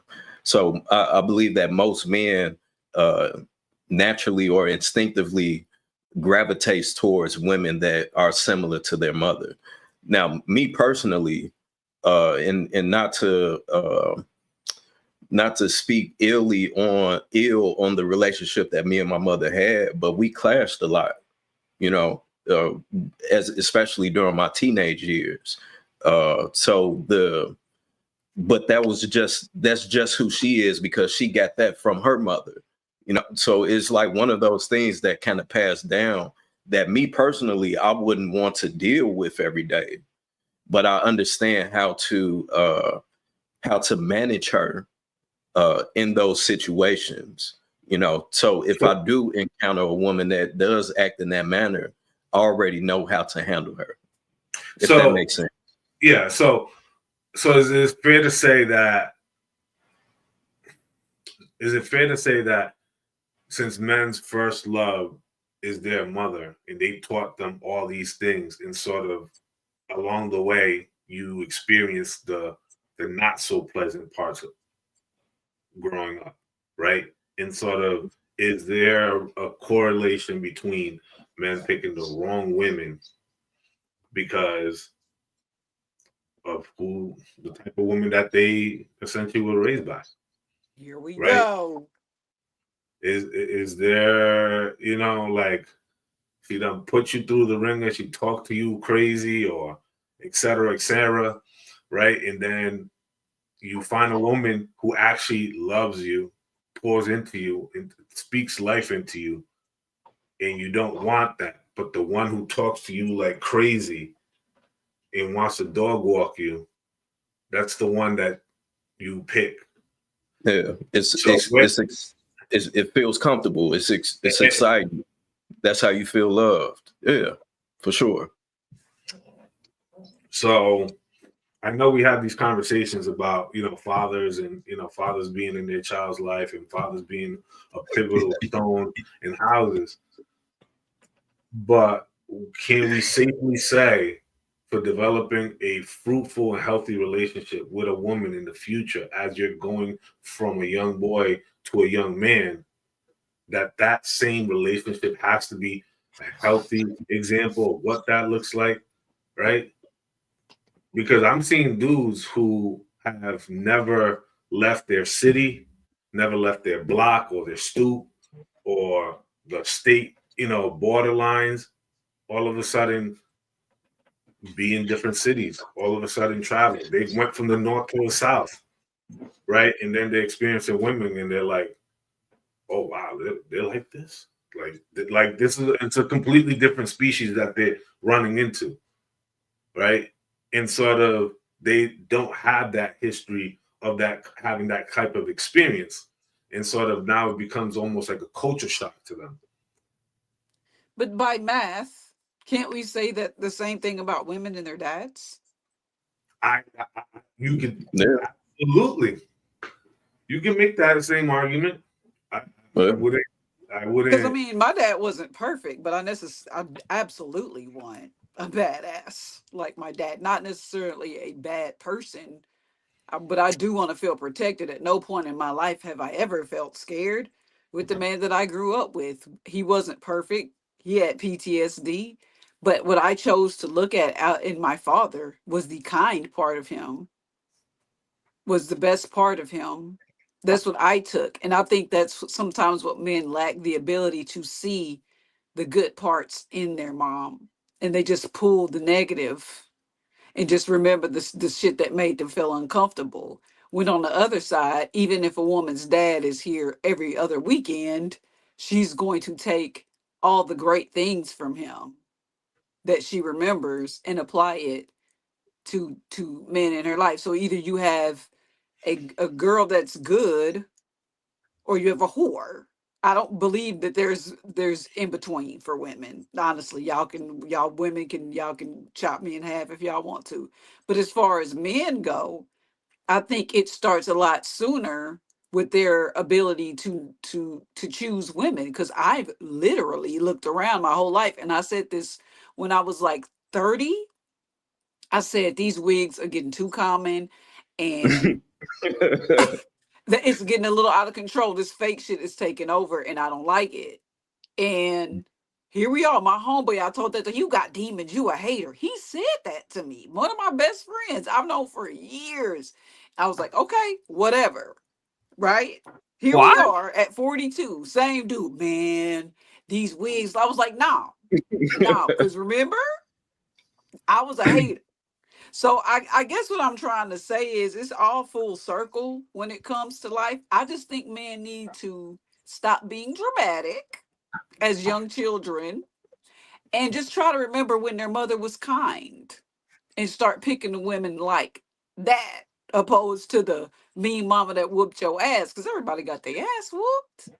Well, no, I don't think that men focus solely on the bad parts of their mother, right? Because there's many accolades and positive traits that my mother has and carries, in which I know that this is a possibility for a woman to show. So I won't accept anything less than this, right? But I think that the fact of the matter is that, again, this is the first woman that we have truly learned and we've been exposed to through all of the good shit and all of the bad shit. And the only other time that you experience that with a woman is once you move in with one, once you marry her, once you begin to spend years of your life with this woman. When the curtain come down. Exactly. So I see what happens once this door closes. I know what comes with it. So that's the part that as far as with me using that my mom as an example, I think that's more so the way that most men would. No, I agree. I just was going off on a tangent about not necessarily the people on this panel, but people out in the world, because I know y'all are more intelligent than that. All I was saying was what I see, and what we should probably be telling them is like, yeah, it's okay, but if you know your mama wasn't, all the way there, just remember that she did have a kind side, I hope. And then for that, if not, I'm just pray for you at that point. The majority of men, their first unconditional love is their mother, their nurturer. When men go awry, there's always a catalyst to it as for where they cross the street or no longer loved that woman who birthed them the way that they once loved them. There's always a story behind it. My mom was my true love. When I first came on Lapeef Network, I said something and I spoke my testimony. She found out what it is to give without getting back. She learned through abuse, mental and physical, as her son, who loved her dearly, had to stomach that with her, to the point where he got big enough where he wanted to get at the offenders, and she would say no and make excuses for him. Then you became the person that filled that spot when they were no longer around. That's called trauma. When you move forward, the majority of men that don't respond well to women or don't know how to get out the blocks, you could always follow the breadcrumbs back to spaces like that, to the part where they are no longer in love with their mom, but they love conditionally because they know it's understanding that that's what they should do, and try to find their way back to that spot when they were younger and they needed unconditionally that love. So now, moving forward, Cookie, I hear you talk a lot about your dad. I've listened intently, but the conversations regarding your mom were far and few in between. No disrespect to your situation. So that means the message that you're pushing out is he was your all and everything. And your fundamentals, as for what you pitch out, you always, more so than often, give a reference to the testaments of the things that he taught you. Correct. I was daddy's girl. Yes. Okay. So there's that thing called mama's boy until that is fractured. To this day, a man, hardback 52. I'm not in love with my mom. I love her. She's done things to me that I can't forgive or I haven't found to forgive yet, but I still pray on it. So when I hear other men say that certain things, it hits home because I understand, because I've spoken to many through therapy and other things as for why they feel that way. Getting back to the situation of Kirk Franklin, you offer a woman to conditionally open up to you. They are not the same women of the past. You made a reference subconsciously, but you didn't even catch it. I could do 99 things for you, but once I don't do that one thing for you, it's like I never did nothing for you. And a lot of men face that. You can put them in Gucci and gold, feed them filet mignon, seasonal lobster. God forbid you ain't get her nails and her hair done this week. Are you You's talking a about me? wretch. No. In general, not you. I said you missed something subconsciously because you When I said said something. what? No. That takes a lot of build up. Nah, No. we're not There talking was about some. one little Okay, thing. but you said it, but you didn't catch it. You had a good build, but that's a default in the majority of women that we come to meet nowadays. That okay, just don't get on my bad side. I'm paraphrasing. So that means, is that really true what Kirk Franklin is saying? Are they really working in our benefit, or they just come to take? I mean, Or I don't think taking has anything to. I mentioned protection and a lot of things, but if I go somewhere and you get your ass beat, and I feel like I got to save us by pulling out my pistol, then you're no longer my type. That's what I meant. I'm not talking about taking and So wait, receiving. if he get his ass molly-whopped and he don't come up like the greatest American hero and you have to pull out your pistol, he is no longer valid? He's no I'm not longer saying he's not wanted? valid. I'm just gonna question, like, why did we get into this confrontation? We could have just walked away. Okay, that's moving the goalpost. If it's something that he couldn't get out of and it happened, you have to clarify that And he got his statement as ass beat. qualified. I just feel like men should know how to fight. I Wait, mean, if so he he's get supposed to be, jumped, that's different. But but if I feel like a man should be a protector first, and then a provider. so a man That's can't how it take an was ass whipping in for the you. old days when we was dragging women by hair. You had to protect her. There was things out there that would kill her. You know what I'm saying? No. If you're referencing caveman days, that was Darwin's theory, survival of the fittest. They took Yeah. what they wanted. They didn't court you. They Well, of took. They course. imposed their will. That's something different.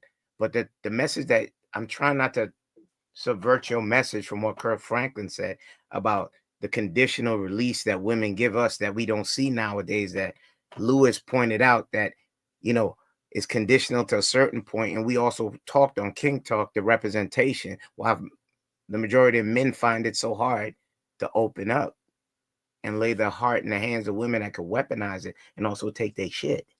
No disrespect to the good women out there. I just think that you're being dramatic. I think that what I was saying was, if there is ever a time, I'm not saying if it's necessarily into the relationship, but if you sniff a dude out up front, there's certain men that women just not gonna mess with. If we feel like you spineless, like Shan knew what I was saying. We are willing to reciprocate. There are certain qualifications, and it don't take us very long to understand. It don't take us Gucci and gold. It honestly don't take us 48 hours to figure out if we're gonna give y'all some or not. Now, whether or go out or whatever it is women doing, we just wait for the sake of our reputation. Do we 48 want to be hours with to them? give us some? We know very fast if you that Okay, guy. It don't take us long. Let me ask you First hour. something. Okay, 48 hours you decide whether you wish to be intimate. That does not Well, qualify listen, that's spending the your life what with was Kirk somebody. Franklin talking about? The It best took gift me that longer God. than that. 48 hours. No, she All was due saying, respect. mentally, Let's not be for physically. real, ladies. I mean, Come she was on. saying, she Don't was get on here lying saying. like, what she's saying is that I told you I'm demisexual though. is that women typically know, even though they may not indulge in the actual act itself, they pretty much have an idea if they will go all the way with that man. That's what she said. She's a woman. You. I'm just Okay, listening to what I she's got saying. Skipper. I got Don't. that part, but finding someone attractive rather than building a life with them that that you're willing to jump the broom for is two different First of all, let's not do that, because men are the most visual creatures on the planet. We're not gonna act like y'all out here going with threes. Okay, we're not gonna do that. All I'm saying is, you agree? I agree that the first 48 hours, the aesthetics, the pleasing thing. As for building a life with somebody, that's rare and seldom you hear somebody say you're gonna be my wife, and then they see through the whole process. Well, I'm talking about the initial reciprocation. I haven't even gotten that deep yet. But whether we want to talk about it or not, one of the forms of reciprocation is sex. We deem you worthy very early. Whether we give it to you early or not is depending on how she was raised. All I'm saying is, or what habits she formed from then, whatever, in her life. All I was saying was, it doesn't take us to get Gucci and Gold that he didn't give me this, he's out. That's not how that works. You know what I'm saying? That ain't how that works. And if that is the kind of woman you got, that was on you, my boy. But most women take time. We know, but we take time to even let people know where we live. We have to. So let me ask you a quick question. So nowadays, the majority and minority of women have values where they don't want you to court them or show them good favor through your pocket. The majority or minority? Go. What did he say? Can you repeat what was the question? Does the minority or the majority of women dictate how far you go with them without having the presentation of courting or showing them your pocket? The majority, right? Did he? I'm trying to get that. I understand. Okay, maybe I said it wrong. The question around, I wanted to get straight to. Yes. There's the majority of women nowadays. The minority wanting a rich dude. Is that what you're saying? Okay. Do the majority or minority of women nowadays measure a man by his pocket or just him speaking to them and showing them goodwill? Majority of women measure a man by his pocket. So you just proved me right. Well, so I think that women like the age group. So women like security. We've all been with that guy who we liked him because he just was attractive, and that went so wrong. Usually that's the Pookie y'all be talking about, like, oh yeah, she fell in love with Pookie off his looks, and she realized this is not the way to go. Security, I don't want Pookie. He ain't gotta be a millionaire, but he dang. Every woman started out dating based on just attractive. Oh, I love him. He's the guy of my dreams, right? Yeah, and then we were 18. Well, for us at least, because I think it's very opposite for other racial, backgrounds. They start out like, nope, security. Yeah. But we are catching on to the whole security thing, and I think that that's mostly because of the experience. This experience. Do you realize there's an 80-20 rule for a reason? And your women, the majority of women dwell with the 20%, and that's secular as for who they mess with. And the 80% of those other guys, God forbid you have a pocket game or a cold mouthpiece, as Rilla would say, you may be able to get some of their leave-ins, but the majority of women fall to the 6-foot mandingo that has a lot of money, which most people don't. And you pretty much laughed at the beginning, but then you agreed that the majority of women like being treated and kept. Yeah, after we done figured out he's worthy of. We figured out there's some men that could treat me today. Ain't no way. So how does he deem you worthy? Kenny, this is the thing, right? What we have figured out is y'all love to say, oh, the kind guy, the good guy, he's, you date him, but they all be cheating. You see the ugly guy chance, now he's cheating. They all cheat. They all come with the same BS. Now he done got some cuteness and he think he the shit. Now y'all said what happened with your saying Don't do that on this holy day, man. Come on. So Shan, Black men if don't that, cheat, man. so You Shan, upgrade the ugly one. He cheats. so He Shan, fooled you. if those men cheat, it's fair to say that y'all poor vetters then. Oh, sure. We didn't say we was pros at this. I think we all got a little bit of learning to do, men and women. We all pick poorly. We can agree with that. Some bullshit. Everybody picking bad. Yeah. Let me run a little bit of this clip. Something David said that is so profound that I think has sometimes done more harm in our community is that we have allowed our elders to sometimes make us think that their word was automatically the word because of their age. You can be an old fool. Hey, one thing I can say about my family, my dad told us to question everything and everybody. I don't care who tell you to do it. You respect your elders, but you ain't got to follow they. Nah, we ain't doing that in the Jackson household. I don't know. But you know what did that? That church. I ain't gonna sit here going to church every Sunday. We didn't go every Sunday. Go ahead, Luis. Like you want to say something, Luis? Yeah, I was gonna bring up that, Cookie's right. There are, unfortunately, just because somebody's older doesn't mean that they're wise. I would say if you're going to follow someone or take their word at some face value, at least have them produce receipts, right? You can't tell me how to start a business and then you live underneath the tent in the wilderness, or you don't have a credit score. You don't have a credit score above 500, and yet you are a master at repairing credit. Like, people need to have receipts when they talk about specific things. I think there is a balance to it.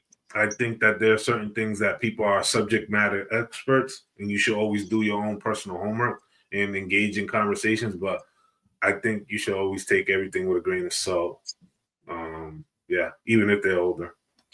Some old people, the only thing they can tell me is how they all live that long.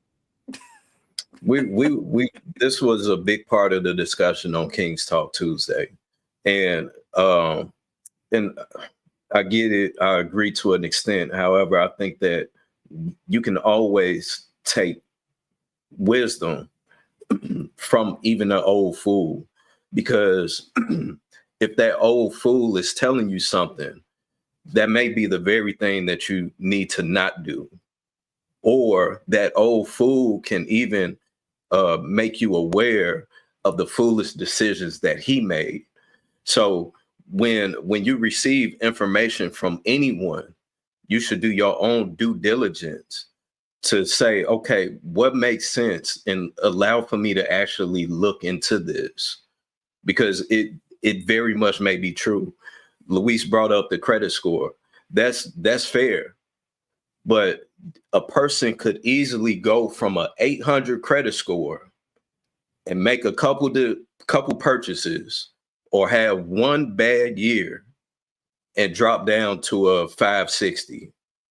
Does that mean that he's now that he now can't give you, that he's now not qualified to give you information on how to get to the 800?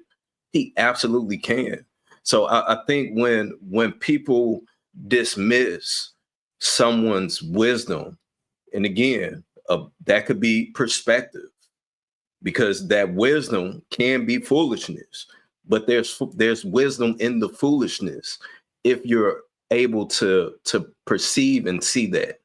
So I think when we use that message to take it with a grain of salt, I think that takes away from the actual value of being able to learn life from the living, because we all go through the same stages and we all experience the same shit.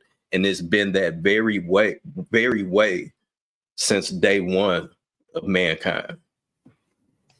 Yeah, but you got to show me that you can bounce back from whatever you failed at. I can't listen to somebody who failed and stay there. No, I'm not going to go for that because it shows me you don't have no get up about yourself. It shows me you're late. Hey, why does it even matter like if they bounce back or not? If you can like dissect the information, like if you get the information right and you logically put it together, then does it even matter if they bounce back? Yes. You got to show me you. I thought he said Hink, Shan. I thought he said Hink. I stopped. Did you say Hink there? I'm sorry. I might have misheard you. Yeah, go ahead. Baby, you wasting right my on, time. right on. Come on, y'all. Come on, it's Sunday, y'all. Come on. You ain't never lying. Amen. So, with that being said, JR, yeah, you have to show me because I need to see that you're consistent about what you're saying, and you just make mistakes and then you just stay down and you don't have no get up. Yeah, to me, I made me feel like you didn't earn it anyway. You was just given that, and you failed at it, and never came back to show that you can earn whatever success what it was. But if it's given to you, you're probably not gonna work hard to keep it, and that's probably why you're in that situation now, and that's why you're not able to get up because you didn't earn it in the first place. It was given to you. So yes, that's very important in my opinion. Well, I could see it being important if you was looking to do business with them, but if it's information and it just logically makes, this is how I look at it. If it logically makes sense to me, if I can get the context, if I can see how it built up to it, if I can see how the problem came to this answer, then like, that's all I need. Now, whether they bounce back or not, that's on them. Like if I was mentoring them, I would care. If I'm building a business with them, I would care. But if it makes sense to me, so when I hear people speak, I try to make sense of it. I try to pull from different points and levels and put it all together to see it. Why are they thinking like this? And then if something is not clear, I ask them questions so that I can get a better understanding before I make a decision as far as how valuable this information is to me. Now, but so same thing like Kenny. Kenny could have been saying something valuable, but it wasn't clear. And so that's when you had Shannon and I think somebody else said, we don't really understand your question. Like, what is it that you're asking? And then it makes sense. Now they are able to choose because they have enough information to see if this is valuable. Now, whether Kenny is doing that, what he says he's doing, why does it even matter? Why does it even matter if he even practice it? The information is solid. There's information out there now that people get, and some people fail at it. Some people listen to it, go one ear out the other, and then there's others that take the information and they apply it to their life. The information is information. But if we are all flawed and we all make mistakes, like when do we ever step up and say, okay, I'm gonna separate these two? These are humans that are flawed, and this is information. The information to me is what's valuable. It's only valuable if those people have a direct relationship with me. So, but I feel like if I do that, I'm only getting partial to information. See, I want to know how you did. What was your resolution to the issue that you put yourself in, or to whatever the situation you got in? I want to know what was your issue, how you resolved it. So, just in case I come up on that same issue, I come up in that same situation, that I'm able to get the information.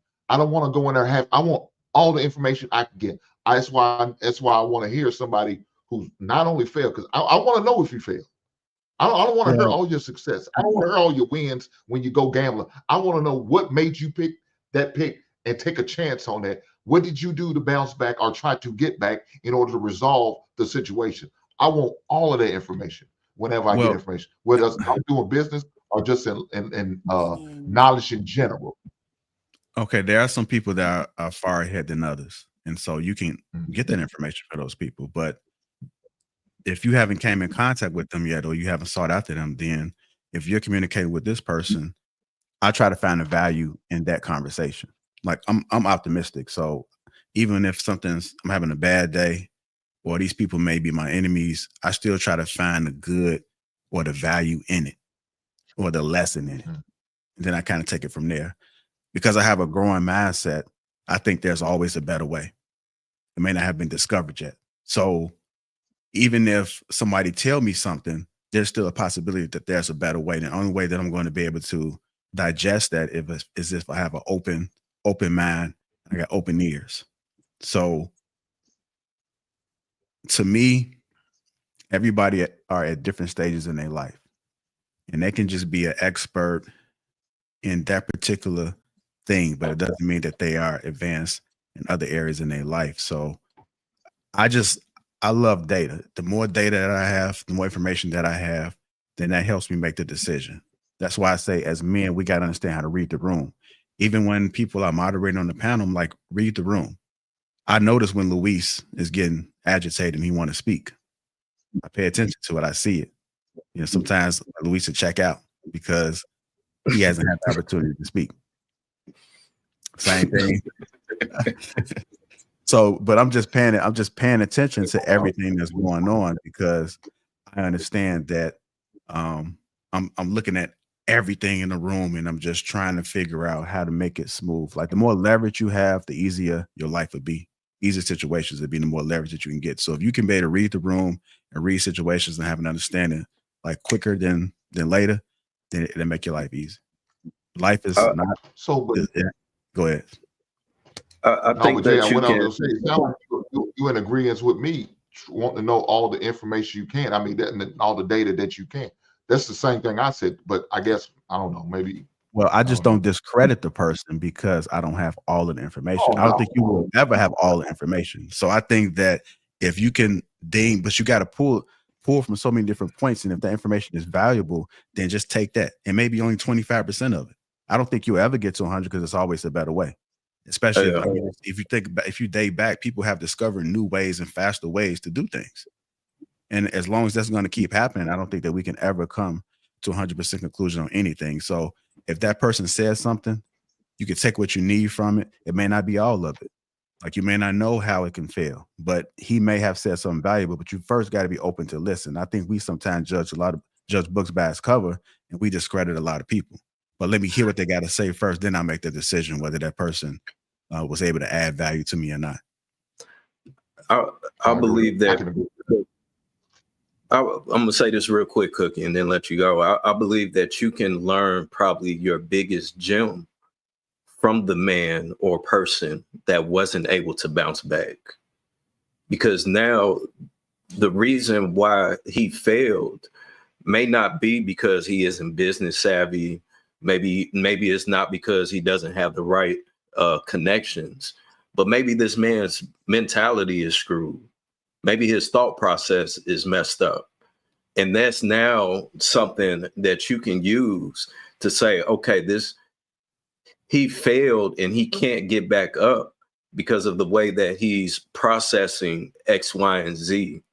So if I have all of these other things and don't follow down this same path as him, then I can get further than him to be able to get that connection of someone else that can take me to the next level.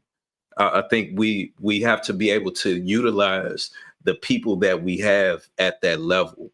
When I was younger, I wouldn't seek it, but I would somehow always be around dope heads that's constantly dropping gems on me.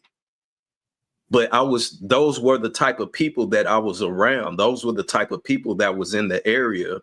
And I'm aware enough to be able to say, okay, I see this man doing good and I see this man doped out. But at one point in time, this man was successful. You know what I'm saying? And he allowed for his addiction to take control of him.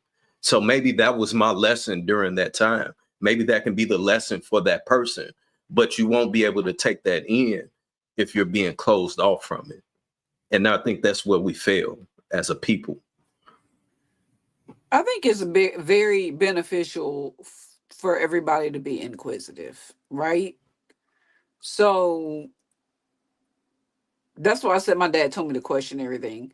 I was in an Uber, I'll make it short. I was in an Uber not too long ago, and it was this old man, but I recognized his name when I was on it. And he started telling me about my diet and how people shouldn't be eating oats. And I was like, oh, why? Why? You know, I'm one of those people. And, you know, he's just a regular Uber driver. I didn't have to listen to him. I could have just paid.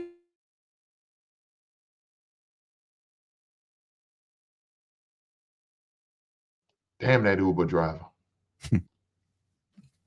Hold on, I think this might be the internet. I have no idea what just happened. No, I really don't. I don't know what has just happened. My internet never does that.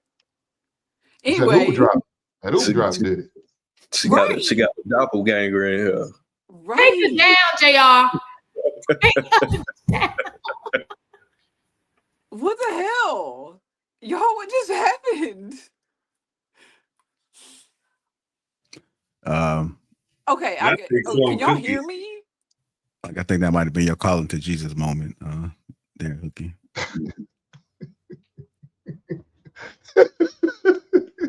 Can y'all hear me? Yes, we can. What did you say, JR? That might have been my what? I said it might be your calling to your calling to Jesus moment. For what? What did I do? Off the call. I don't know what you did. I mean, I'm not here to judge. I'm just. All I'm saying is this man was going. I just got a word. Hold on. Ooh, we'll talk about it later. Good. Go ahead. Anyway, this man was going off about foods, and I was like, "Oh, really? Why? Blah blah blah blah." And I think it's beneficial to be at least inquisitive, because I could have just told him to shut up, and I didn't. And it turns out the guy was a former surgeon, a doctor, and he knew all about these foods that were poisoning us. And his name was actually on the book that he had in the car. And he was like, the Western medicine is lying to us or whatever. So I completely changed my diet, and I've never felt better, right? So I guess what JR is trying to say is, and Viz, is that there's maybe hidden, hidden things, hidden gems in anybody that you come up with. That's why I was taught to question everything, whether it's with a why, a what, a when, a who. Sometimes it's better to just ask, even if that's coming from a bum outside of Circle K. If they talking to you, be like, "Oh, for real? Thank you. How do you know that?" Or whatever. That's just what kind of person I am. I'm inquisitive. But I think that's what I was saying. I mean, I need to know, how did you fail? Why did you fail? What was the reason for your failure? So I can learn. So I can get the knowledge. Yeah, I can't go down the same road with you. I can't do it. So that's what I'm saying. I want to know it all. I want to know why you failed. Why haven't you got back up? Why are you still stuck in the same situation? It's my makeup. This way I am. I want to know why. I was one of those kids that asked like questions in school and probably asked questions at the inappropriate time, asking questions because I wanted to know. I wanted this information. I always was told the only dumb question, the question you don't ask. Well, shit, give me the information. What's up, man? Mm-hmm. I'm gonna play this last clip right quick. For most men, their first attempt at monogamy is marriage. Let it sink in. Let's don't let that move for a minute. Let that sink in. For most men, their first attempt at monogamy is marriage. You're already setting yourself up for failure. If you've been doing what you've been doing, and the first time you're gonna stop trying to not do that and try to put all of that energy now in one person, it's gonna be some problems. It's gonna be some problems. And we can put that on God. I received that because I feel like I'm 33, man. I feel like for our generation, and Jacob, I know you can relate. We feel like maybe we can flip that switch, and it's like, nah, bro, it's not that simple. Like you have to practice this over time. Yeah. So when you do get married, you can be successful. You think you're gonna flip that switch just because you don't cross that? Say that a little bit more. Say it a little bit. No. That's real spit, son. That's real. Like you cannot say that loud enough. Right. Nah, that's real. I think we all feel like, I can just flip the switch when I'm married, and it's like, nah, bro, you gotta practice that. And I feel like that's why you see so many young marriages fail out. So me and Shan were right then. So we're not tripping. About what? Huh? Right about what? It was a joke. Wow. It was talking about the other, when we were talking earlier, we was like, it don't matter what y'all look like, all y'all be cheating. The broke dudes, and then he just was like, "Oh, their first chance at monogamy is marriage." That means that before they got married, they were cheaters. Well, it's not nothing with cheaters. I've been saying this. I've been saying this on the Lapeef Network ever since I ever came on. You know, like there was this saying that I quoted. People get married to stop having sex with other people. You know what I'm saying? We used to say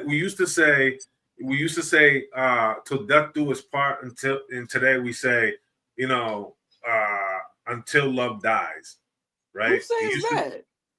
That we don't need to say who. We're seeing it in real time.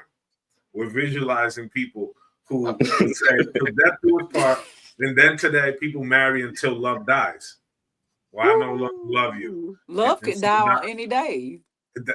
That's my point exactly. And people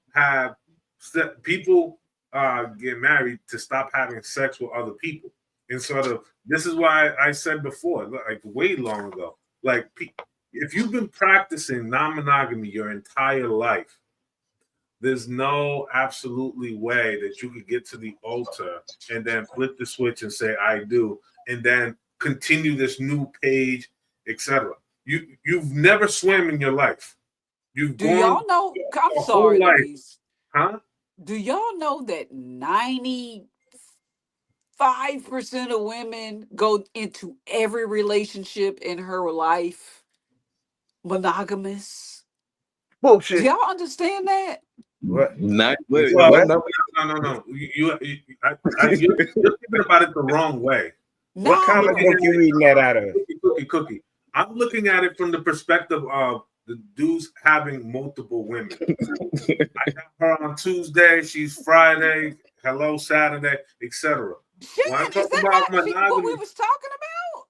Yes, but they're not in relationships. Like Cookie, we have to be real. These people who are having sex, they're not in relationships. We have to throw that mindset out the window.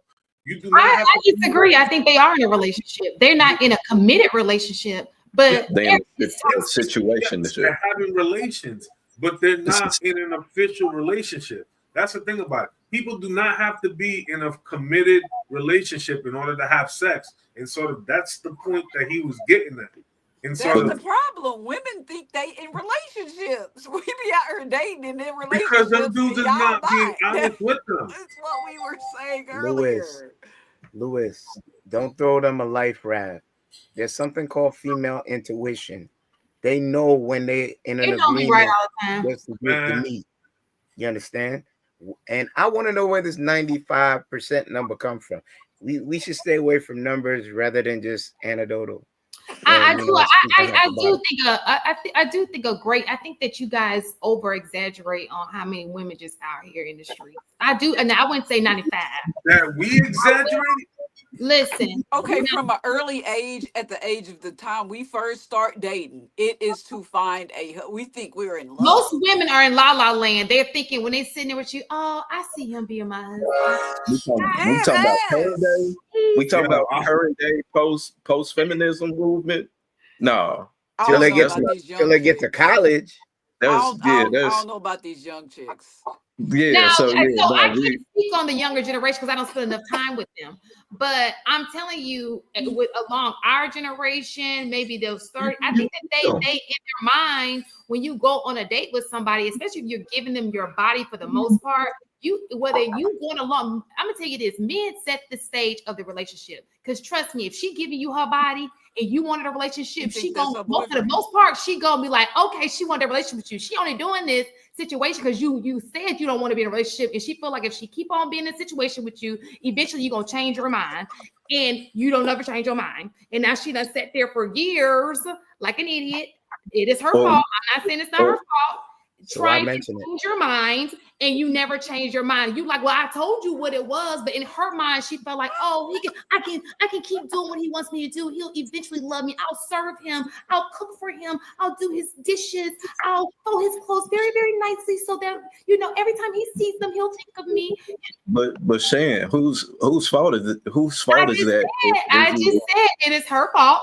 I'm not saying, right, so what? You can't even mention the man in that case. If the man is saying, one mic. Let's not talk over each other. You can, because men know this. This is what I'm saying. Men know this, right? Because there are also things that men do to make that woman feel like he's in a relationship. He may be sitting here saying, oh, I want to be in a relationship with you, but you're doing things that make her, it becomes a little confusing, like maybe he can change his mind. You know what I'm saying? But I can also say, listen what I'm saying. I will also say this. If you have a man and he's been in a situationship, let's just say 1, 2, 3 years, even though he don't want to marry this woman, there's something going on between them that maybe he don't want to let go of. Now he may be like, I don't want to wife her, but I'll keep her on as the side chick, and I could just, because he don't want to let her go because his ego, he's a little selfish. You know what I'm saying? Like, I ain't trying to get rid of her. I ain't trying to marry her, but I ain't trying to get rid of her either. Wait, so hold on, Hank. So the woman that's not listening to the man say that I don't want a relationship, she's still doing all of the things, expecting for something to change. That's not being selfish. Yes, she would seem more selfish in that case. Right. And she's even more selfish. Let me tell you why she's even more selfish. Because that same chick will see him get in a relationship and still be doing those things for that man, thinking he gone, and she just. So how is that on the man? Because he's allowing her. So at that point, it's not, but you're not understanding how it carries over into another relationship. He's been with this chick for years, right? And now he don't want her no more, but let's just say he find a girl that he do want. You feel me? He ain't gonna let that side piece go because she do everything he want her to do. She ain't saying nothing. She's still available when he want her to be available. She just turned into the side piece, which is not fair to the main chick. You understand? He ain't let her go because his ego ain't gonna let him let her go. You feel me? She doing everything that she doing everything he want her to do. Why he I got next.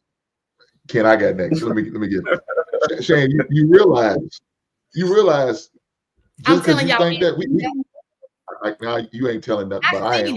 But I'm gonna help you out, Dan, because it's obvious you don't know. You know we copy and paste y'all, right? You know that we copy and paste at Grand Rising Queen to every last one of y'all. You ain't that special.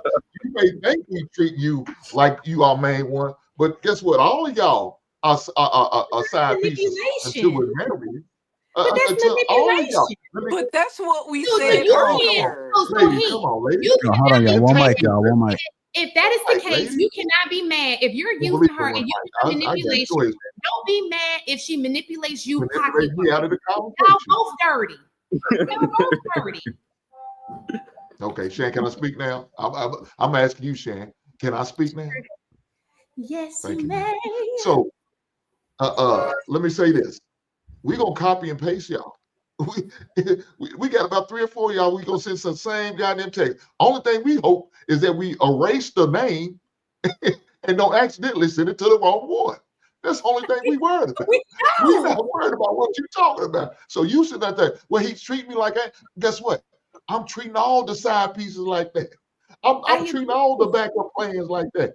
I'm treating all the booty calls. They getting all the same. Ain't no that y'all think y'all getting something special. You're not. You get the same dick, you get the same flowers, you're gonna get the same happy birthday message. As all look, we said that earlier. That's all we're saying. I'm gonna give you the one I gave my girlfriend from 3 years ago, the same birthday. Talk about how much I appreciate it. And nowhere near you know the we know that. I'm not arguing. We said Let me tell you why you don't know that. Because you sitting there thinking we treating you like you are the main one, and you're not. I'm telling you. Like I know. That's why I started the conversation. Let me 2 seconds, Cookie. So all the benefits you think you really. Let me finish. I don't speak much. I promise you, I don't. Y'all thinking y'all getting all the benefits that you really getting? You're not. Now, once we say I do, you're gonna get all them goddamn benefits. All them benefits that we was giving to every other woman, you can sit there and say, I'm the main woman, I'm the one to get them benefits. That's the only time.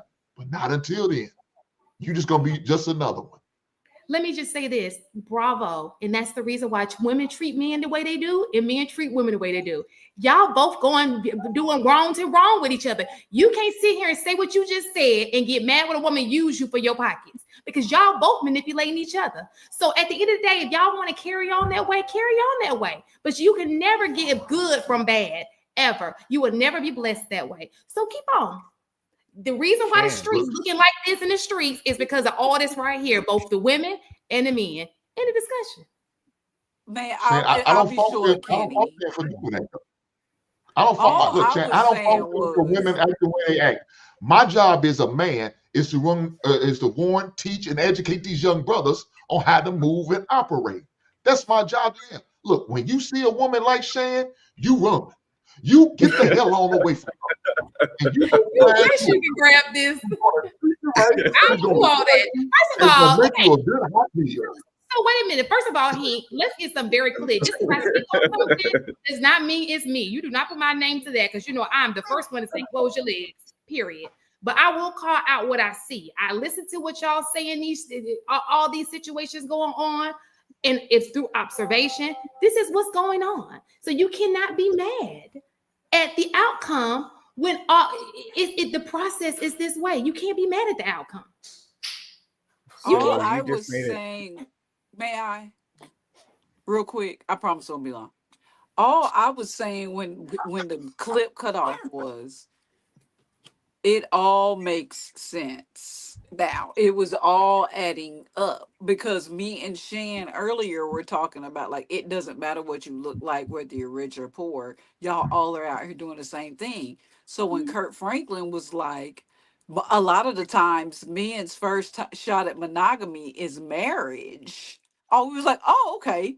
That's why that they out here, it's like that out here. So we agree. We know, and we've taken account of it in our lives, but we never said, I don't even think Shan even said that she thought she was special. We just saying that the wrong types of women, or that women could go into every relationship monogamous. Y'all usually are not sharing a woman if you've gotten close to her. So honestly, that make y'all the bad guys. So I mean, hey, do what y'all do, but you went all the way around the world. You inspect what you expect. What woman doesn't know she's being dragged along for X amount of years without asking qualifying questions? Women are nosy. They're nosy. And they have female intuition. If something don't sit right, they're going to find out what it is and ask the qualifying questions. Those women that stay in those relationships, that's them accepting what is being given to them. The women that get married hold expectations, and they're willing to walk away if those expectations are not met. That's bottom line.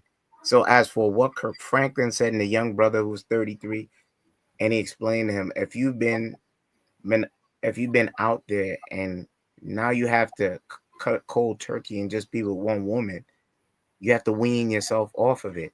And I've never heard a preacher man say that. So I found it odd, but I kind of know his background.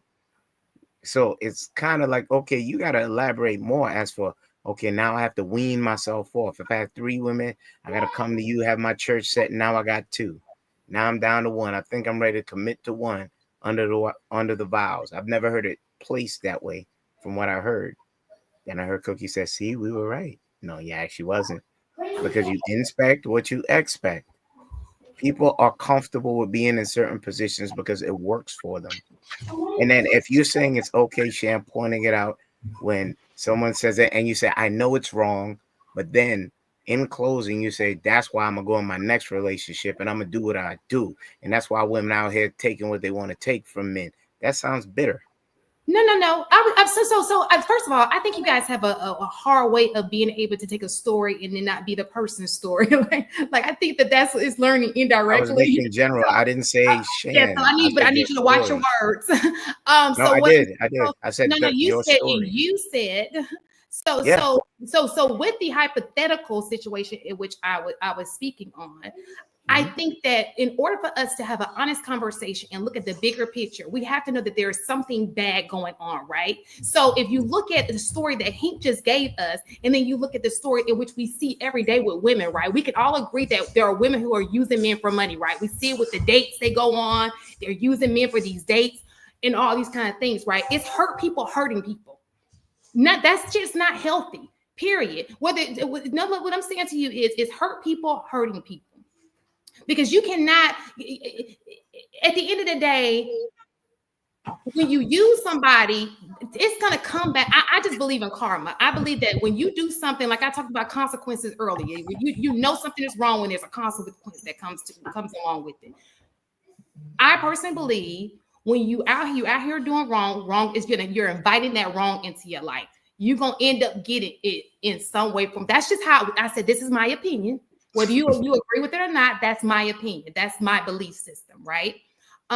So when I look at men talk and I hear how men move, and I look at women talk and I see how women move, we got to understand that there's a correlation. There's it all plays. It's a reason. It's like a cause and effect. The who started or who didn't, it's the same crap. It's just for different things. Both people are playing each other, and it's not healthy. It's not getting us nowhere. Okay. Does that make sense?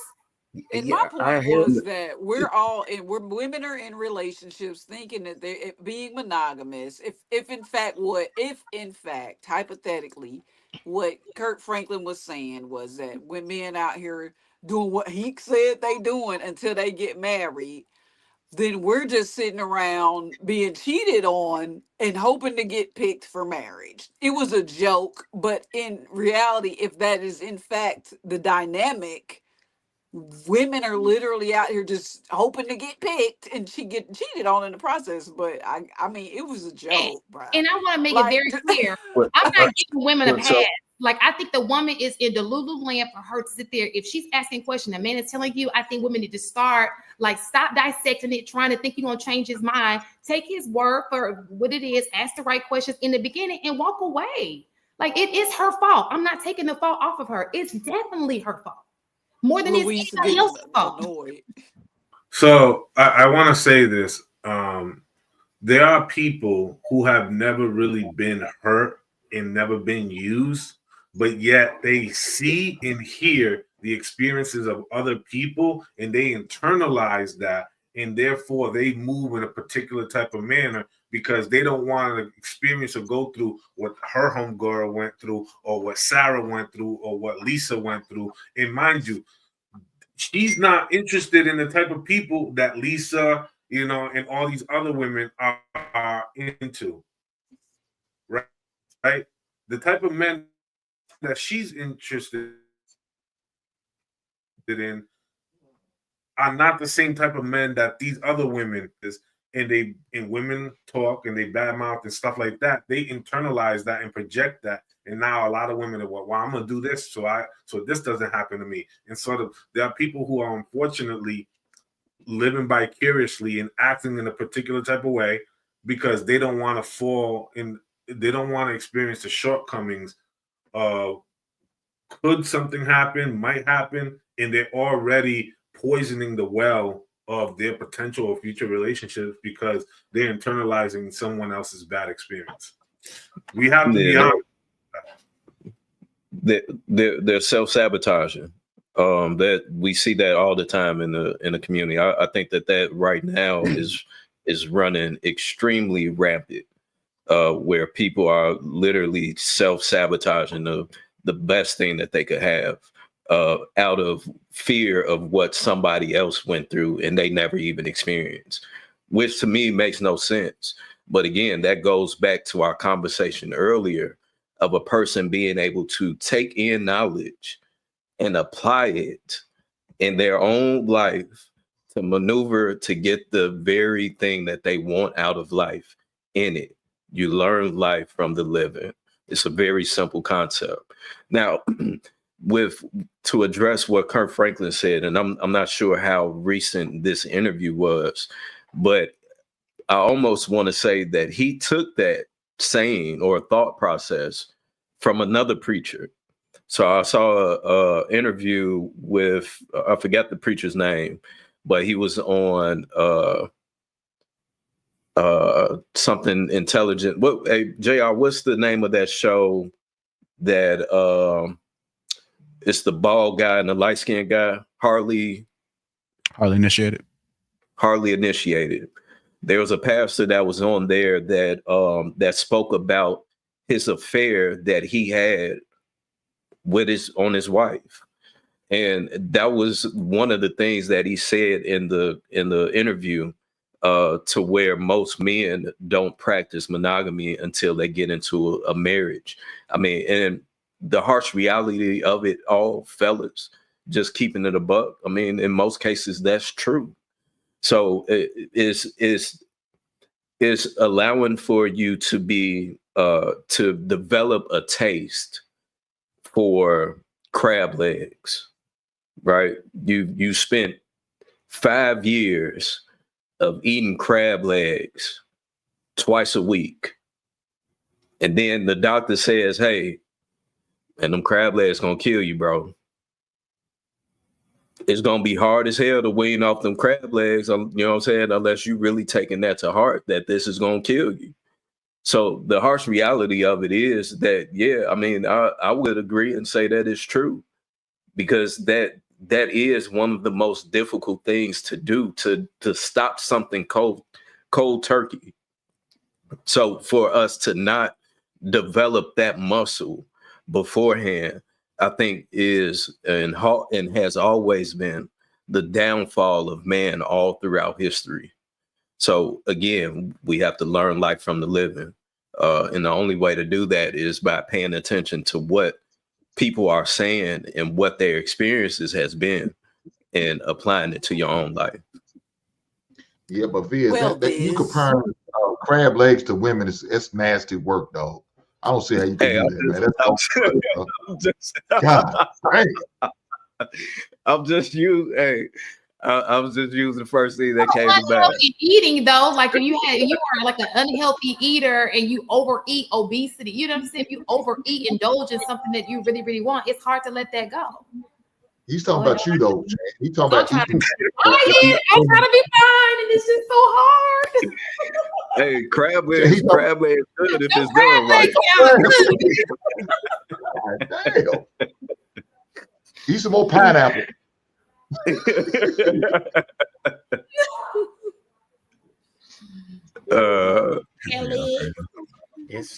This conversation is tough without people internalizing it and women feeling that they're being bashed. That's what I'm listening as it goes back and forth. It ain't no bashing. Hey, this is clip, man. I'm just gonna play this clip, but it's two women. The title of this was like Christian women versus former Christian women, and so you had a woman where she looked at how she looked at the Bible, and then the other woman that you guys gonna see is gonna tell how she looked at the Bible. It's kind of interesting. I'm just gonna play it. Yes, Christianity has definitely shaped my views on womanhood, especially in my later years, getting married. You know, the Bible says, women respect your husbands, husbands love your wives. And a lot of people would kind of take offense, especially women, would kind of take offense to that. For me, growing up with a strong woman as a mother who had to kind of be a single mom for a while, you know, you kind of get set in this mindset of like, I don't need a man, you know, I could do it on my own. But when you are following the Bible and looking at it from that perspective of showing love to my husband is being respectful, it really kind of transforms how you are as a wife. And I think it's the same for a man. And it's just like a healthy cycle, honestly, because we are the helper, but that doesn't mean the servant. We help you be great and vice versa. It's like a puzzle, and they fit together in a certain kind of way. And when you're intentional about being respectful in those moments where you're just, you know, the flesh wants to say what it wants to say, it wants to win, and it wants to be very disrespectful. This isn't the relationship God illustrated. For me, Christianity shaped me kind of in a negative light. I was a victim of child rape, and because I grew up in the church, they say, oh, if you're not a virgin, you go to hell. If you're born out of wedlock, not all churches, certain denominations. I kind of had a low self-value when I was connected to the church. Yes, I tried to serve God, I tried to be a good person, but I connected my worth to comparing myself to other Christians, like, oh, they had a mom and dad, they're more blessed, they're more favored. For my grandmother example, she took care of her husband till the day she died, And that's all her life was. Tells you, obey this, do this, this. But in a way, it limits you. And I sat there and was in the church for all my life. I had low self-worth because of what they were preaching. But when I found out God is in me, it gave me a different perspective because I started seeing myself more so as a vessel to do his work, opposed to somebody that's just a part of the sheep, just one of the flock. So how did that shape you as a woman? The Christian views, how my grandmother was, how certain people, they forced themselves to fit in that box. People getting casted away for their family just because they like the same sex or something like that. But then again, they'll still be cool with the pastors who are sleep with the whole congregation, molesting boys. It's like the hypocrisy. So for me, that helped shape me into a woman that wants to be more open-minded, be more understanding, and be more present for my kids, opposed to just going off what scripture says. So I thought that was a really good video. You said a what video? I thought that was a pretty good video that they put together. I would say this. I find it weird. Why is it that, when men ask something or request something, it's like women think that they're like servants. A slave. Like, I don't want to be a servant. Just find that weird, because I'll be honest with you, every dude here is a servant. We serve our household, we serve our community, we serve our family, we serve, our businesses. You know what I'm saying? There is no space or capacity that we don't show up serving, either in time, philanthropy, money, etc. There are so many avenues and so many vehicles in which we serve, and God as well. But God forbid, you know what I'm saying, we ask something, it's like, well, I don't want to be a servant. It's like, okay, let's take back all our give an example. Let's take it all back, and now we don't serve nobody. Now, let's see how far we will get. Give me an example, Luis. Well, she gave a perfect example, probably unknowingly. She mentioned her grandmother. She said her grandmother served her grandfather for his entire life, and then he died, and then she just kind of left it as that. She didn't even finish the thought with it. So to me, that sounds like the very woman that we were just talking about that will self-sabotage any relationship that she gets in. Because what's wrong with that?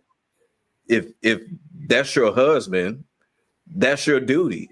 That was a part of your vows.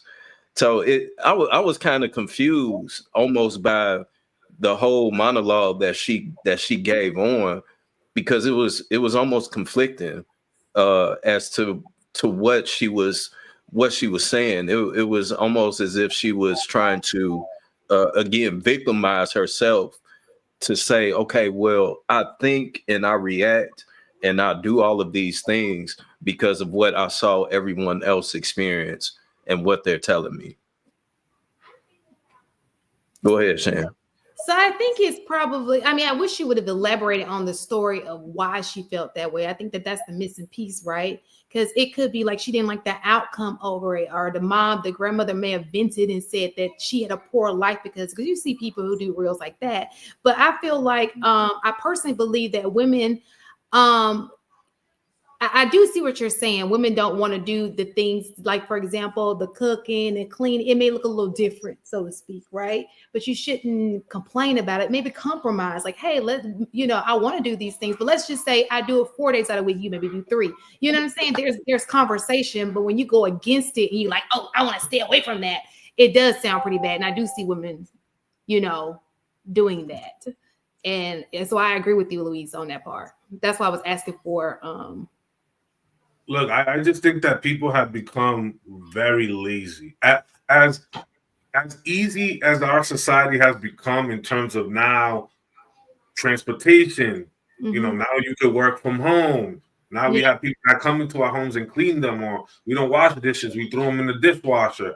We have made our life and the structure of our society so much easier and so much safer where we were 50 years ago, 100 years ago, 200 years ago, right? If you're using a dishwasher for your dishes, you nasty. I don't use it either. People do cookie. Unfortunately, I personally don't, and that's not my philosophy. But unfortunately, some people find comfort in that. But I'm just looking at how the conveniencies of the world we've created, and with that, I have found that a lot of people, and in this story, women have become rather lazy mentally. You know what I'm saying? But I think that too. Everything that has transpired. So let me just tell you, I had a living situation. It was a bad living situation, right? Because I like my house to look a certain kind of way, but this person does not. And so I think that that's where the conversation comes in. And you're right, people become lazy, but I also feel that I think it's important to find mates who are compatible, especially when it comes to living, because you don't want to be a servant either. How many times I gotta tell you, Negro, pick your shoe, you're an adult, put your shoes in line. Like, they do not have to be right in the door where people are tripping on them if they don't turn the light on. Like, nobody wants to live with a dirty adult and have to clean after a dirty adult. You like pigs, though, man. You say what? I said you like pigs, though. I don't. Yeah, that was a learning. Like, look, Shan, let me ask you a question. You ever went up on your roof and cleaned the leaves off? He ain't either. Okay. Have you ever? No. I have a 3-story home, so no, it would not be safe for anybody who is not skilled to get up on my roof and clean the leaves. And 9.5 out of 10 times that'd be a man, right?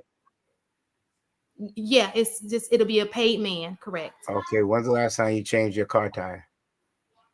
I got it changed a couple of days ago, actually. Who did it? A paid person. So what's your point? Because we can pay a person to clean the things, make food. What's your point? We can pay. You're kind of being obtuse right now, Shane Monet. Just to be honest, I mean, he's asking. You're being a little bit obtuse because he's asking specifically. Who did the service? Who did the service? I understand that, Louis. You don't understand that. One mic. So listen. Respectfully, I appreciate men. You don't have to tell me. I know men have a purpose in my life. I cannot live without a man. I'm not the person to argue that. I love me some men. Okay. I love to see y'all walking. I love to see you going. You be coming going on the roof, under the basement. I love to see it. It's a beautiful thing. Talk that talk, Queen. I'm not the one that you have to have this conversation with. I love all hail to the men. You feel me? So that copy paste statement he just made. Copy paste statement. Yeah, I'm trying. I get that. So what I'm saying to you is, nigga, just get to the point. That's her point. Say what you got to say. Because if you're saying fishing, stop fishing. Say your point. So if you're saying, I never knew your name was Shan, unless you want to tell us something on Sunday. Look, this is my thing. There are things that men are great at now. Okay, you saw what he did. Get to your point. I agree with Shan. Who did this? No. Who did that? Who the fuck else gonna do it? What's the point, man? That's all. Conversation. My bad. I was building. Okay, go ahead. Maybe I'm gonna let you finish. Sorry, my apologies. Oh, so now when I hear you say the things about washing dishes and just moving shoes, the minuscule things that women don't think twice about in yesteryear, that seems to be problematic nowadays, because we could all agree that we're no longer in non-traditional times, but y'all still want traditional men. You don't want traditional men, Shan? Well, I help pay some of the bills. So this is the thing. So let me ask you a question, Kenny. Answer the question. Are you saying I should sleep with the man who cleaned my roof off? I should sleep with the man who cleaned my pipe, because it wasn't a man in the house. So should I sleep with these men? What should I do for these men? What do you suggest I do for these men who are doing these things for me? I don't think anybody was talking about sleeping with any of these men. No. I'll let Kenny finish. Go ahead. No, Louis. I'll let you piggyback, because I know you know exactly where I'm going with this. Maybe my voice is offensive. So are you real quick? No read on sarcasm. Louis, so real quick, you just stated laziness, right? Is it too much to ask an adult to pick up after themselves? A man, woman, anybody that's an adult to pick after themselves. I don't believe that it is hard to ask somebody to pick after themselves, but I also do believe that you need to set certain parameters, especially when you moving in with people. Because look, before you moved in, you had to have been over each other's house at some point. Hey, come over for dinner, come over for lunch. Hey, come over for Netflix and chill, whatever the case may be. You walked into their kitchen. Was it clean? Was the dishes popped up? Was the trash overfilled? Was the recycling bin not taken out? Was their bathroom disgusting? Was the toilet seat up or down? Did you see the yellow stings around? Like, what type of hygiene and living condition does this person have? That didn't just appear. Surprisingly, I'm gonna be on record for saying this. I have brought women over to my crib during the dating stage when I was single, and they look at my crib. They're like, "Oh, wow, your place is like very clean." And wait until they walk into the bathroom, shower, it has the different, you know what I'm saying, the bath salts and all this and that. They're fucking surprised. Like that's the most rave I get. And there's fruit, you know what I'm saying? And it tells me psychologically at some point, I'm like, what type of man have you fucking been dealing with that you walk into their crib and you're like, I get like a standing ovation, like you walk into the Hiltons or the Ritz-Carlton. That's why I think you like pigs, bro. And it told me, I was like, yo, like, yeah, like I could tell you really haven't really been dating these. I could tell when women make that kind of comment and they'll be like, well, I deserve this and this and this and that. If you came to my crib and you already seen how I live and how I move, you know what I'm saying, what I'm getting in out of and all this and that, and you're like, wow, all this and that, like I'm very surprised, then I can tell you have not been dating high caliber men or men who have their life in order. So therefore, you saying I deserve all this and this and that. You've never experienced those things to be requesting any of that. Okay, so you just but that wasn't even the point that he was trying to make, though. Tell her, Shan. So let me just say this. First of all, in Atlanta, people outsource cleaners, right? So when you have a woman, that you expect that woman to do what you normally would have outsourced now that you have a woman in the house. That it is very popular that people have a person who comes in and cleans up after them, right? So just like it's very popular, just like I outsource. Like I could have been like, why don't you get up on the roof and clean it? But I'm not gonna do. I've always done it. I've always, it'd be different if I said, oh, when he comes home, he's the person on the roof. He cleans the roof. He's the person who does this, this, and this. That wasn't what I experienced. However, when I got into that relationship, and I was young, don't get it twisted, I had to take over the outsourcing. Like he no longer had that person come anymore. It became me. You understand what I'm saying? Non-traditional. But here's the dynamic that I was trying to show you peacefully without interjection. Men don't whine the majority of the time with the things that you ask. They just do it. If the shoes are there, hear me out. The majority of men don't whine. They just do it.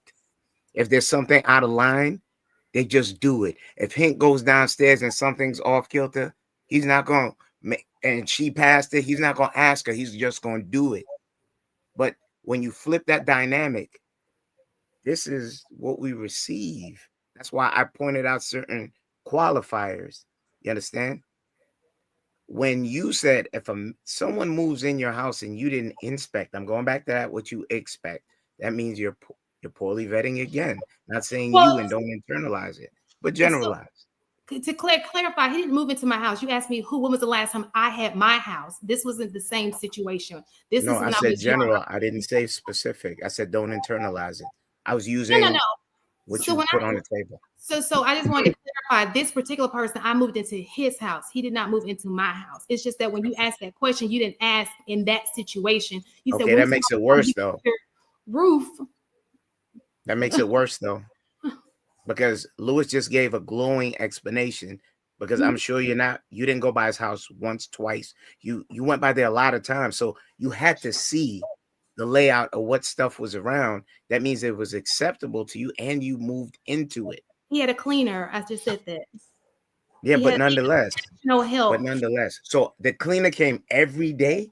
No. So one, let me just give you things. This is when I'm in my 20s. This is not like I'm 30, 40 and we had the YouTube space, right? This is a guy I'm dating in my 20s, my mid to late 20s.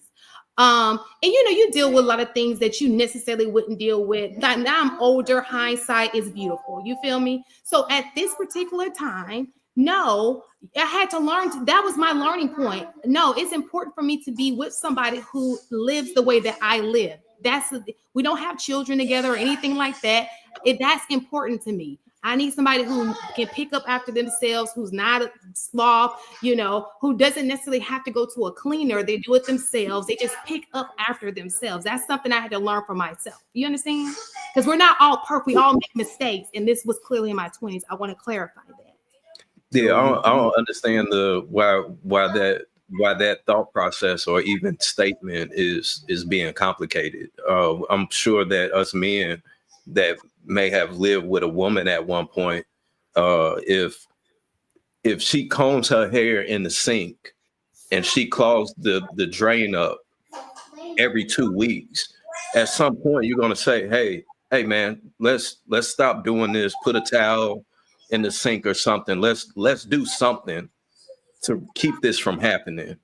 And if she continues to do it, one, of course, she's being rebellious, and two, that can add to the fall of the relationship, because now this simple thing that I'm telling you to do, you're not following. So I don't see how that would be complicated to understand, regardless if it's a man or a woman. If you're doing something that I asked you not to do, and or is an issue for me, then of course there's gonna be an issue arising from that. So Hank, I'm gonna use you as a glowing example.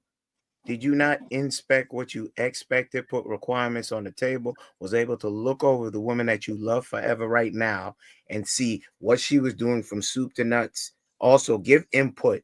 She also gave you input, trade-offs and compromises over a period of time before you cleaved her and said, this is for me, yes? In your 40s, can we go back to your 20s?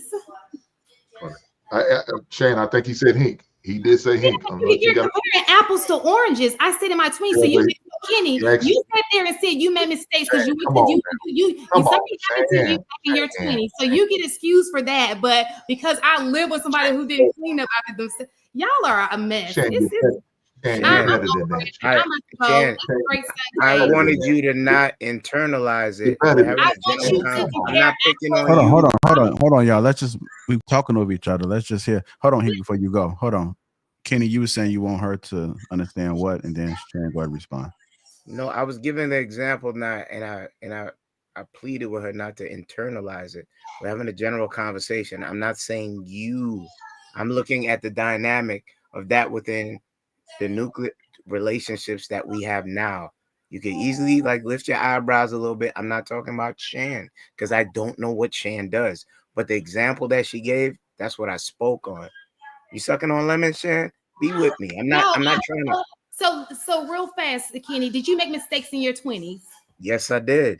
Okay. Did you learn from those mistakes that you made in your 20s? Of course I did. Okay. So what I'm saying is I'm giving you an example of something that happened in my 20s that I'm telling you I learned from. I said to myself, I cannot live like that. And this is something I learned from. It was a situation I had to go through that I learned. These are my hard boundaries. I cannot do this because that's something I learned in my 20s. Okay, Shan, you know when you told us that situation happened in your 20s? You qualified it after we listened to you, and then we gave a dynamic pushing back. Like when I said the house, the car, the wheel and stuff, you didn't qualify it. This was early in my years, but I progressed and matured into this way of thinking within my relationships and boundaries. You put the cart before the horse. No, I didn't say you that. Qualified after. No, you qualified after this happened in my 20s, after I gave certain examples, because I was listening to you. I was like, oh, is she doing that now? So now I did do it before you asked Hink to give an example about his 40s making this decision. All right. Yeah. I mean, we just for the sake of, we just trying to, let's just push the conversation along, because I know I don't want us to get hung up in here. I mean, if y'all really think about it, that's how when people are in relationships, not saying y'all, but when people are in relationships, you ever pay attention to how it gets so hung up on the things that's not important instead of paying attention to the overall? I found myself in a situation sometimes I'd be like, damn, like this is just, I don't think he was personally coming at you. I think it might have been some things that wasn't said that didn't have all the information. Let's just move on from it. I don't think it's that much of a big deal. Yeah. Did you want to say something, Hank? Yeah, I was going to ask my man Lou, do you have black bars of soap in your house? Is that why them ladies were so amazed by how clean your home is? That's what I was going to add. That's it, JR. Got the shea butter. What was that? Got the shea butter. He got it from the African soap. Hey, Luis definitely got jungle fever too. Oh, okay. Shout out to the Nubian queens. Hey man, when you set your life up in a certain type of way, like people, you know, they compare it, you know, and women can't help but compare, you know, the men that they've dated or dealt with before, right? I mean, there are chicks that are dating dudes who have nothing but a mattress. And this is the honest truth. There are dudes out here that are smashing out mattresses. Hey, Lewis, real quick, aren't you Afro-Latino? Yes. Some people need to pick up a book. So with the of that question, belief, there is absolutely positively 1000% that anything that I can say, I don't care how many peer-reviewed, how many resources, how many stats, how many websites that I would be able to give you to show that that is a fallacy, because she has the conviction in her heart that Jesus is her personal savior. Nothing that I put in front of her is going to change anything that she believes. So even if there is a contradiction, it will matter not to you. It matters to me, so that's why I separated from it. But there is a particular lens that Christians have. We're living it. Christians put a felon, a rapist, a misogynist, you name it, he's in office because of the Christian right. It's this odd sense of, we believe this, we believe that, and then because of abortion, if we want to just go there, because of the reason of abortion, that we got to protect the babies, that we got to protect the babies. There are 15,000 things over here, but that one thing, because of your Christian ideology, you are willing to vote against your best interest. It's a little bit of a cult.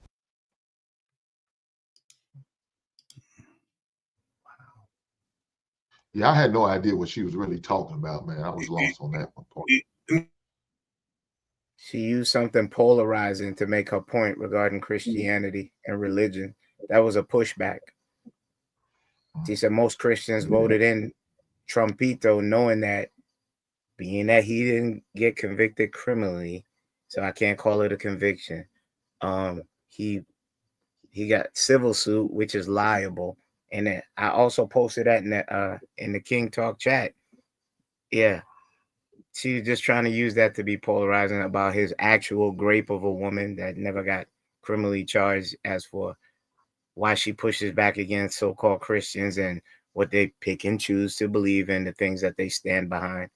But in all defense of the Trumpito voters, the one thing I did agree with them normalizing two genders and trying to pull back all this extra stuff that it's just got us in a mess nowadays. So what I was going to say before we play the video, yes, Kenny, I did make sure she could do certain things and make sure she can, you know, take care of her business and keep her home clean. Right now, my wife is in the kitchen right now serving me by cooking us some dinner. You know, so she has that servant spirit in her, and I look for that. That's one of the requirements I look for, and I taught my son to look for that in a woman. You know, not only he's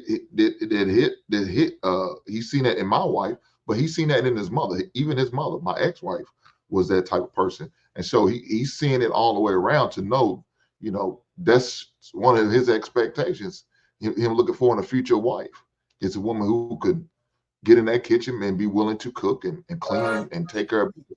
and prove to herself that she can. I mean, Shan, I know y'all in Atlanta, all of y'all rich out there. I know y'all well to do, but not everybody can afford to use a cleaning service. So you have to get down there on the floor on your hands and knees and clean them goddamn baseboards. Well, I'm get the toothbrush and clean that grit out. You can. Not everybody can find a cleaning service, Shan. I know how y'all live. So I agree. I was literally cleaning my house when I turned the camera off. I cook every Sunday, every day. Most of the time I'm on here, I'm cooking or cleaning. So let's not get that straight. But what I'm saying is, a grown adult, clean up after yourself. Don't be nasty. You know what I'm saying? Wash the floor and your balls. Like, come on now, y'all too grown for this. Do I got to do everything for you? You a grown adult. Like, wipe your ass by yourself. You don't need me to do it. These are things that adults do. Pick your shoes up. Don't leave them on the floor. Don't leave piss by the toilet, on the rim of the toilet. Like, clean up after yourself. You shouldn't want to be a nasty person. Like, come on. That's nasty. Your issue was nasty. But your issue was it. Okay, thank you. Your issue was his shoes was by the door and worry about have to turn the light on and trip over. That man probably worked a 12 to 69 shift. He tired. Do that man a side. Look, he's keeping you home so you can cook on Sunday. What's wrong with him putting his shoes down where he tired? It was give more. Give him a break. It was more than just that. I've met people who work longer than that who are tidy people, So I don't want to hear that. You're nasty. Got cut off before she finished. Your mama nasty too? Damn. You say you nasty, your mama nasty. You said why you went down that road? It was nasty. It would be like little stuff like. What were you saying, Cookie? She was cut off before. She said the shoes and in the dark and tripping, and then she got cut off by. Yeah, it was not just the shoes. It was just we were just not compatible. Our living, the way we like to live, was just not. And I knew it was just going to frustrate me because I'm the kind of person I compromise and I stay in stuff way too long. So I'll ask you over and over and over again nicely, like, hey, and it just wasn't being done. I was just like, okay, I'm not gonna change the person, just change the person. Like, literally, like, don't be in a relationship with the person no more. Hey, Shan, have you been told that you're a nag in relationships? Yeah. It was have you ever been accused of being a nag in relationships? I've been accused of being a doormat. Okay, the question that I asked, have you ever been accused of being a nag in relationships? No, never. Okay. I just don't. I heard what they said in the background. So I'm on here. So first of all, these aren't the conversations I necessarily have with people. You guys aren't necessarily people I talk to on a day-to-day basis. So sometimes my understanding of the way you guys come off is a little bit, because I'd be like, are y'all not? And it becomes a little bit of frustrating because I feel like I'm talking to my students sometimes, but they're adults. And I'm not trying to be insulting. I know it's coming off that way, but not you. Shut up. So look, so it becomes name on that bullet. Because what I'm saying to you is, as a 20-year-old, I hate when people feel like they judge and then they too have had problems. You know what I'm saying? Like, I think that we have to open our mind. I think we're so on these platforms, y'all so quick to like teach people a lesson, but you haven't learned your lesson.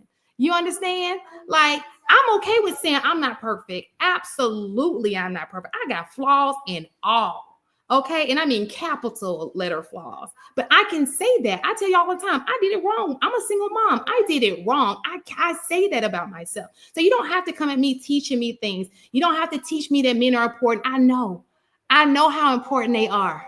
I love me, y'all. You understand? I do. So if this is supposed to be like a get down because you want to teach a woman a lesson because all the women shamed on them, I'm not the chick, and I'm not gonna be the chick on a Sunday. I'm just not, because this is my time. I value it, and it's a blessing to be here. Well, to be honest with you, Shane Monet, although you feel that way and you have that sentiment, unfortunately, a lot of women don't have that sentiment. And if they do, they don't express it or share it because they don't want to kind of seem like you're giving praise to men in any capacity, and sort of like, yeah, it's just never adds up to me. It's like I like and love everything that you do for me, but I will never give you credit or I'll never give you a shout out, you know, because it will. I can't have this sort of sense of hierarchy because you did something that actually benefits me and everybody around you. And let me say this too. Thank you, Louise. But let me say this too. There's nothing that gives me more pleasure than to feed my man, to get in and cook for him and see how he likes it, and now do it the way he wants it. There's nothing for me that's more pleasurable than doing that for my man. You understand me? And I'll have a little outfit on. Like today, he ain't here, so I wear sweats. But I have my little outfit on. Hey, honey, I'll massage your feet. I love serving my man. So I'm not the one. Trust me. My snow bunny loves it. You got a white man? Cookie. You got a white man? You just had to throw that in there. Did you dip in the milk, Cookie? Milk and Cookie? Shout out to the snow bunnies. Shout out to the snow bunnies. That's what's up. Let me get to these. I love it. Super chat. Big Ant 11, $10 says that ain't nothing but the devil. Big Ant 11, $10 says, first of all, me taking life advice from Kirk Franklin is like me liking advice on how to be a player from Hink. No, I'm good. And SIPH Bud 999 super sticker. Thank you. Hey, man, go to hell, Big Ant 11. I just saw the maturation of me giving you clarification that please don't internalize it. You went from speaking your piece to shooting. And I'm there like, I'm not here to shoot at you. I'm here to have the conversation. Yeah, where you are in your life, as for edification on my part, that's like going full circle and saying what JR mentioned, you can't take a message from me because you don't see it in me from my results. That goes back to what was said by Hank. So now you're swirling in a pot of pea soup that is just going nowhere. And at the end of the day, you don't have to validate how happy you are, who you cook for, how much foot you rub. If you're truly on your square and you're fine with where you are, qualifiers that you need to give without getting out of sorts and feeling that I'm coming with heavy-handedness to put you in your place, eat the cake, anime, and all that. Nah. I would hasten you to let that go because you're dragging stuff from when you first got wind of me till now. I am me. I am more open than most up here since I've been on Lapeef. And I'll take the bullets that come with it because there's actually a lesson to be had within these conversations. And I hasten you to stop looking at yourself. Look at the audience that comes and takes your message. And when certain things are pointed out, not to take them personally because it's me. I have no interest in making your day horrible. Yelling at cars, beating on women, yada, yada, yada. My message may be like caviar at times. Sometimes it's like marshmallows. But when I tell you I'm not aiming for you and you still wish to go to that place, that's not a me problem. That's a you problem. Well, I thought you were. No, I'm done. So I apologize if I read it wrong. I just wanted to make sure the story was correct just in case. Because sometimes I look at the chat and I see that they got it wrong and I kind of come back and just to make sure, because I know sometimes I leave things out. But for you in particular, if that was not your intent and I read you wrong, then I apologize. Yeah, I appreciate your apology. You have the person where you can get the direct answer from is me, and I promise I won't lie to you. That's maturity, and you don't have to speak to me like one of your students. I get what you're going for, and I understand a lot of these women feel attacked up here, and they run scared, like, when the lights come on and, people got caught doing something. The conversation's got to be had, and I challenge y'all to stay in the hard conversations, not just the pudding conversations that are had other places, so that you can really give the give and take of how you feel and actually be interested, not call men dramatic, actually understand how they feel. Because the majority of men that are under that line that feel underappreciated, undervalued, denigrated, and belittled are people like me that speak. And a lot hit me in the DMs and say, yo, you braver than me to be up there and take that shrapnel and take those insults and take that belittling. It's for a purpose to be served, that, you know, some are going to reach out to you. The message might not be clear enough because you don't hear it. It may come from a painful place, but trust me, there's a passion behind it, because you're now teaching other women to see that, please don't put a dollar over somebody's dignity. Give a man a chance. Stop being in your groups and crying, I can't find no man, because you're not giving a man that wishes to just say hello, walk with you, find out a little bit more about you. That could possibly be that lotto ticket that you need, rather than those other women breeding other women and carrying baggage and saying it's a game. Whatever a man gets is what he gets. So I want to be very clear, and I'm sure Cookie feels the same way. We are here because we choose to be here, right? We hear things about women every day. So us women, we're in a male space, and we're here because we choose to be here. Okay, it's a choice to log on and give our time to having these conversations. So that in itself shows that we're trying to show up to hear you out, to be a part of the conversation. Now, my opinion may be different from yours because my walk is different from yours, right? So all I can do is go by what I have observed and tell you, if A is B going on, it's only common sense that's the problem, right? So it's not a knock against you, or it's just something I've observed from these spaces, people talking, and it's okay to speak that, even if we don't agree. You're right. You have a right to your opinion. I have a right to my opinion. Because what if not, then what's the point in being here? And I invite your opinion. It's just for us to come to the table. You come with your paperwork, I come with mine. We hash it out. I never said to discredit what you feel. I want people to see in real time the disagreements that real people have. Sure. And see it mature to someplace where it's healthy. With that being said, y'all make sure y'all tune in to King Talk, man.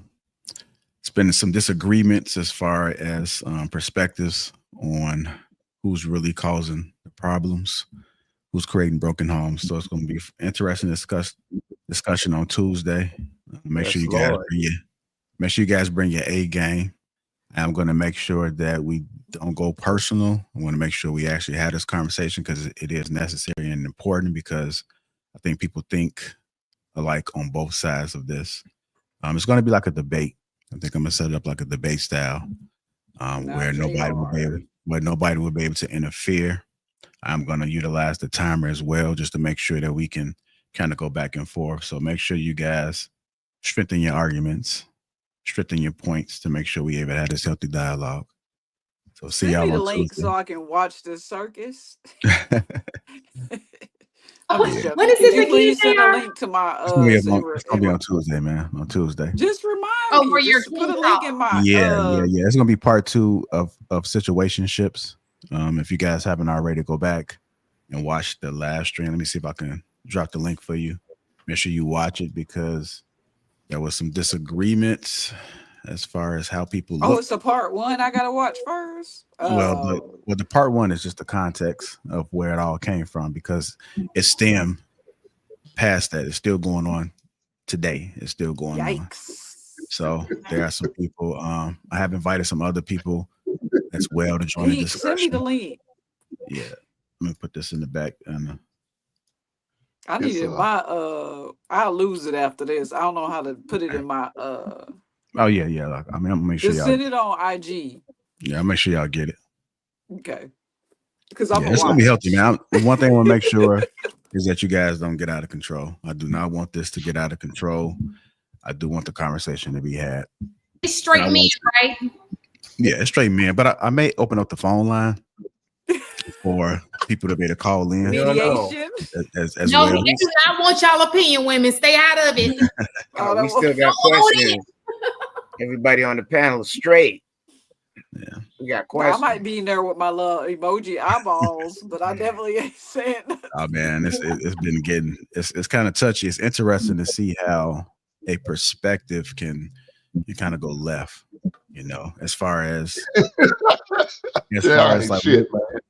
no, I'm serious. I mean, it's you know, it goes back to what we talked about today as far as having an open mind and being able to see where people are coming from when it comes to their perspectives, and it's on both sides, and trying to make logic out of it. But people gonna do what they want to do. You know, I'll give you guys a little tip. It's like, what should we be telling our children as far as to change the things that we're having problems with today? What should we be telling our children? Like, what message are men and women, in particular, since it's all men, telling our children as far as what Am I they still should a be doing? mediator? And then also too, like how we look at marriage, like how Black men, or men in general, look at marriage. It's gonna probably go from here to there, and I'm here for it. But it's gonna be a healthy dialogue. I ain't got no problems dropping people if they need time out. It will be a time for them long-winded folks. Oh my God. And we're gonna have to go back and forth to see if we can get some resolution. Some people have said they are looking forward. They can't wait to Tuesday. They saying they can't wait to Tuesday. Yes, Lord. In our group. They saying they can't wait. Yes, Lord. My dude made me turn it off last Tuesday. I was in it too. I was like, he was like, turn that shit off. Yeah. Yeah. You know why, don't you? Put your headphones on. He was like, all right. You know why? Go ahead, Jeff. No, I was gonna say, somebody said that their message was some of the men on King Talk is gonna get exposed on Tuesday. That's what they said. It's what the word is. They said they're gonna get exposed. Ooh. I don't know what that means. Y'all make sure y'all tune in, man. I'm looking forward to this. I'm actually posted. I'm gonna post it today. I'm gonna post I gotta it. tell him he can't come on Tuesday. Shout out to JR for being a great salesman. Shout out to that brother. I'm gonna get my popcorn and some hot sauce. Hey, I'm like, shit, I almost had to shut down the King Talk group. I'm about to see if I can pause it until Tuesday because it's getting wild. I'm like, God damn. Dang. So y'all make sure y'all tune in Tuesday. Yeah, you ain't supposed to tell all the behind the curve stuff, man. Come on, man. Oh no, you know, there's one thing I never do. It's the anticipation. Tell all the details. But I'm just here to tell you guys, this is one that y'all might not want to miss, because for sure this may be exposing men in a space. This may be exposing men ideology. This may be seeing who's Christian, who's a fake Christian. We're gonna learn a lot. You know, we're gonna see who the real hypocrites are. Doing the Lord's work. I'll meet you in the chat, Shan. I'll meet you in the chat, Cookie, if I can watch it. It's gonna be Tuesday at 9:20 p.m. Central. Is the time we're starting the timer. So about 9:30 Central Time, 10:30 Eastern Time is when it will be starting. I'm starting on time. We'll put you on a big TV because I am invited some other people in there. You know, one of the things that people are asking, if we can get some single folks that do practice being abstinent. See if we can get a couple of them in the mix too. So I'm looking to try to see if we can build something special here on this King Talk. So you don't want to miss this one. I believe in y'all. Y'all got this. All right. Make us proud, men. All right. Catch us next time.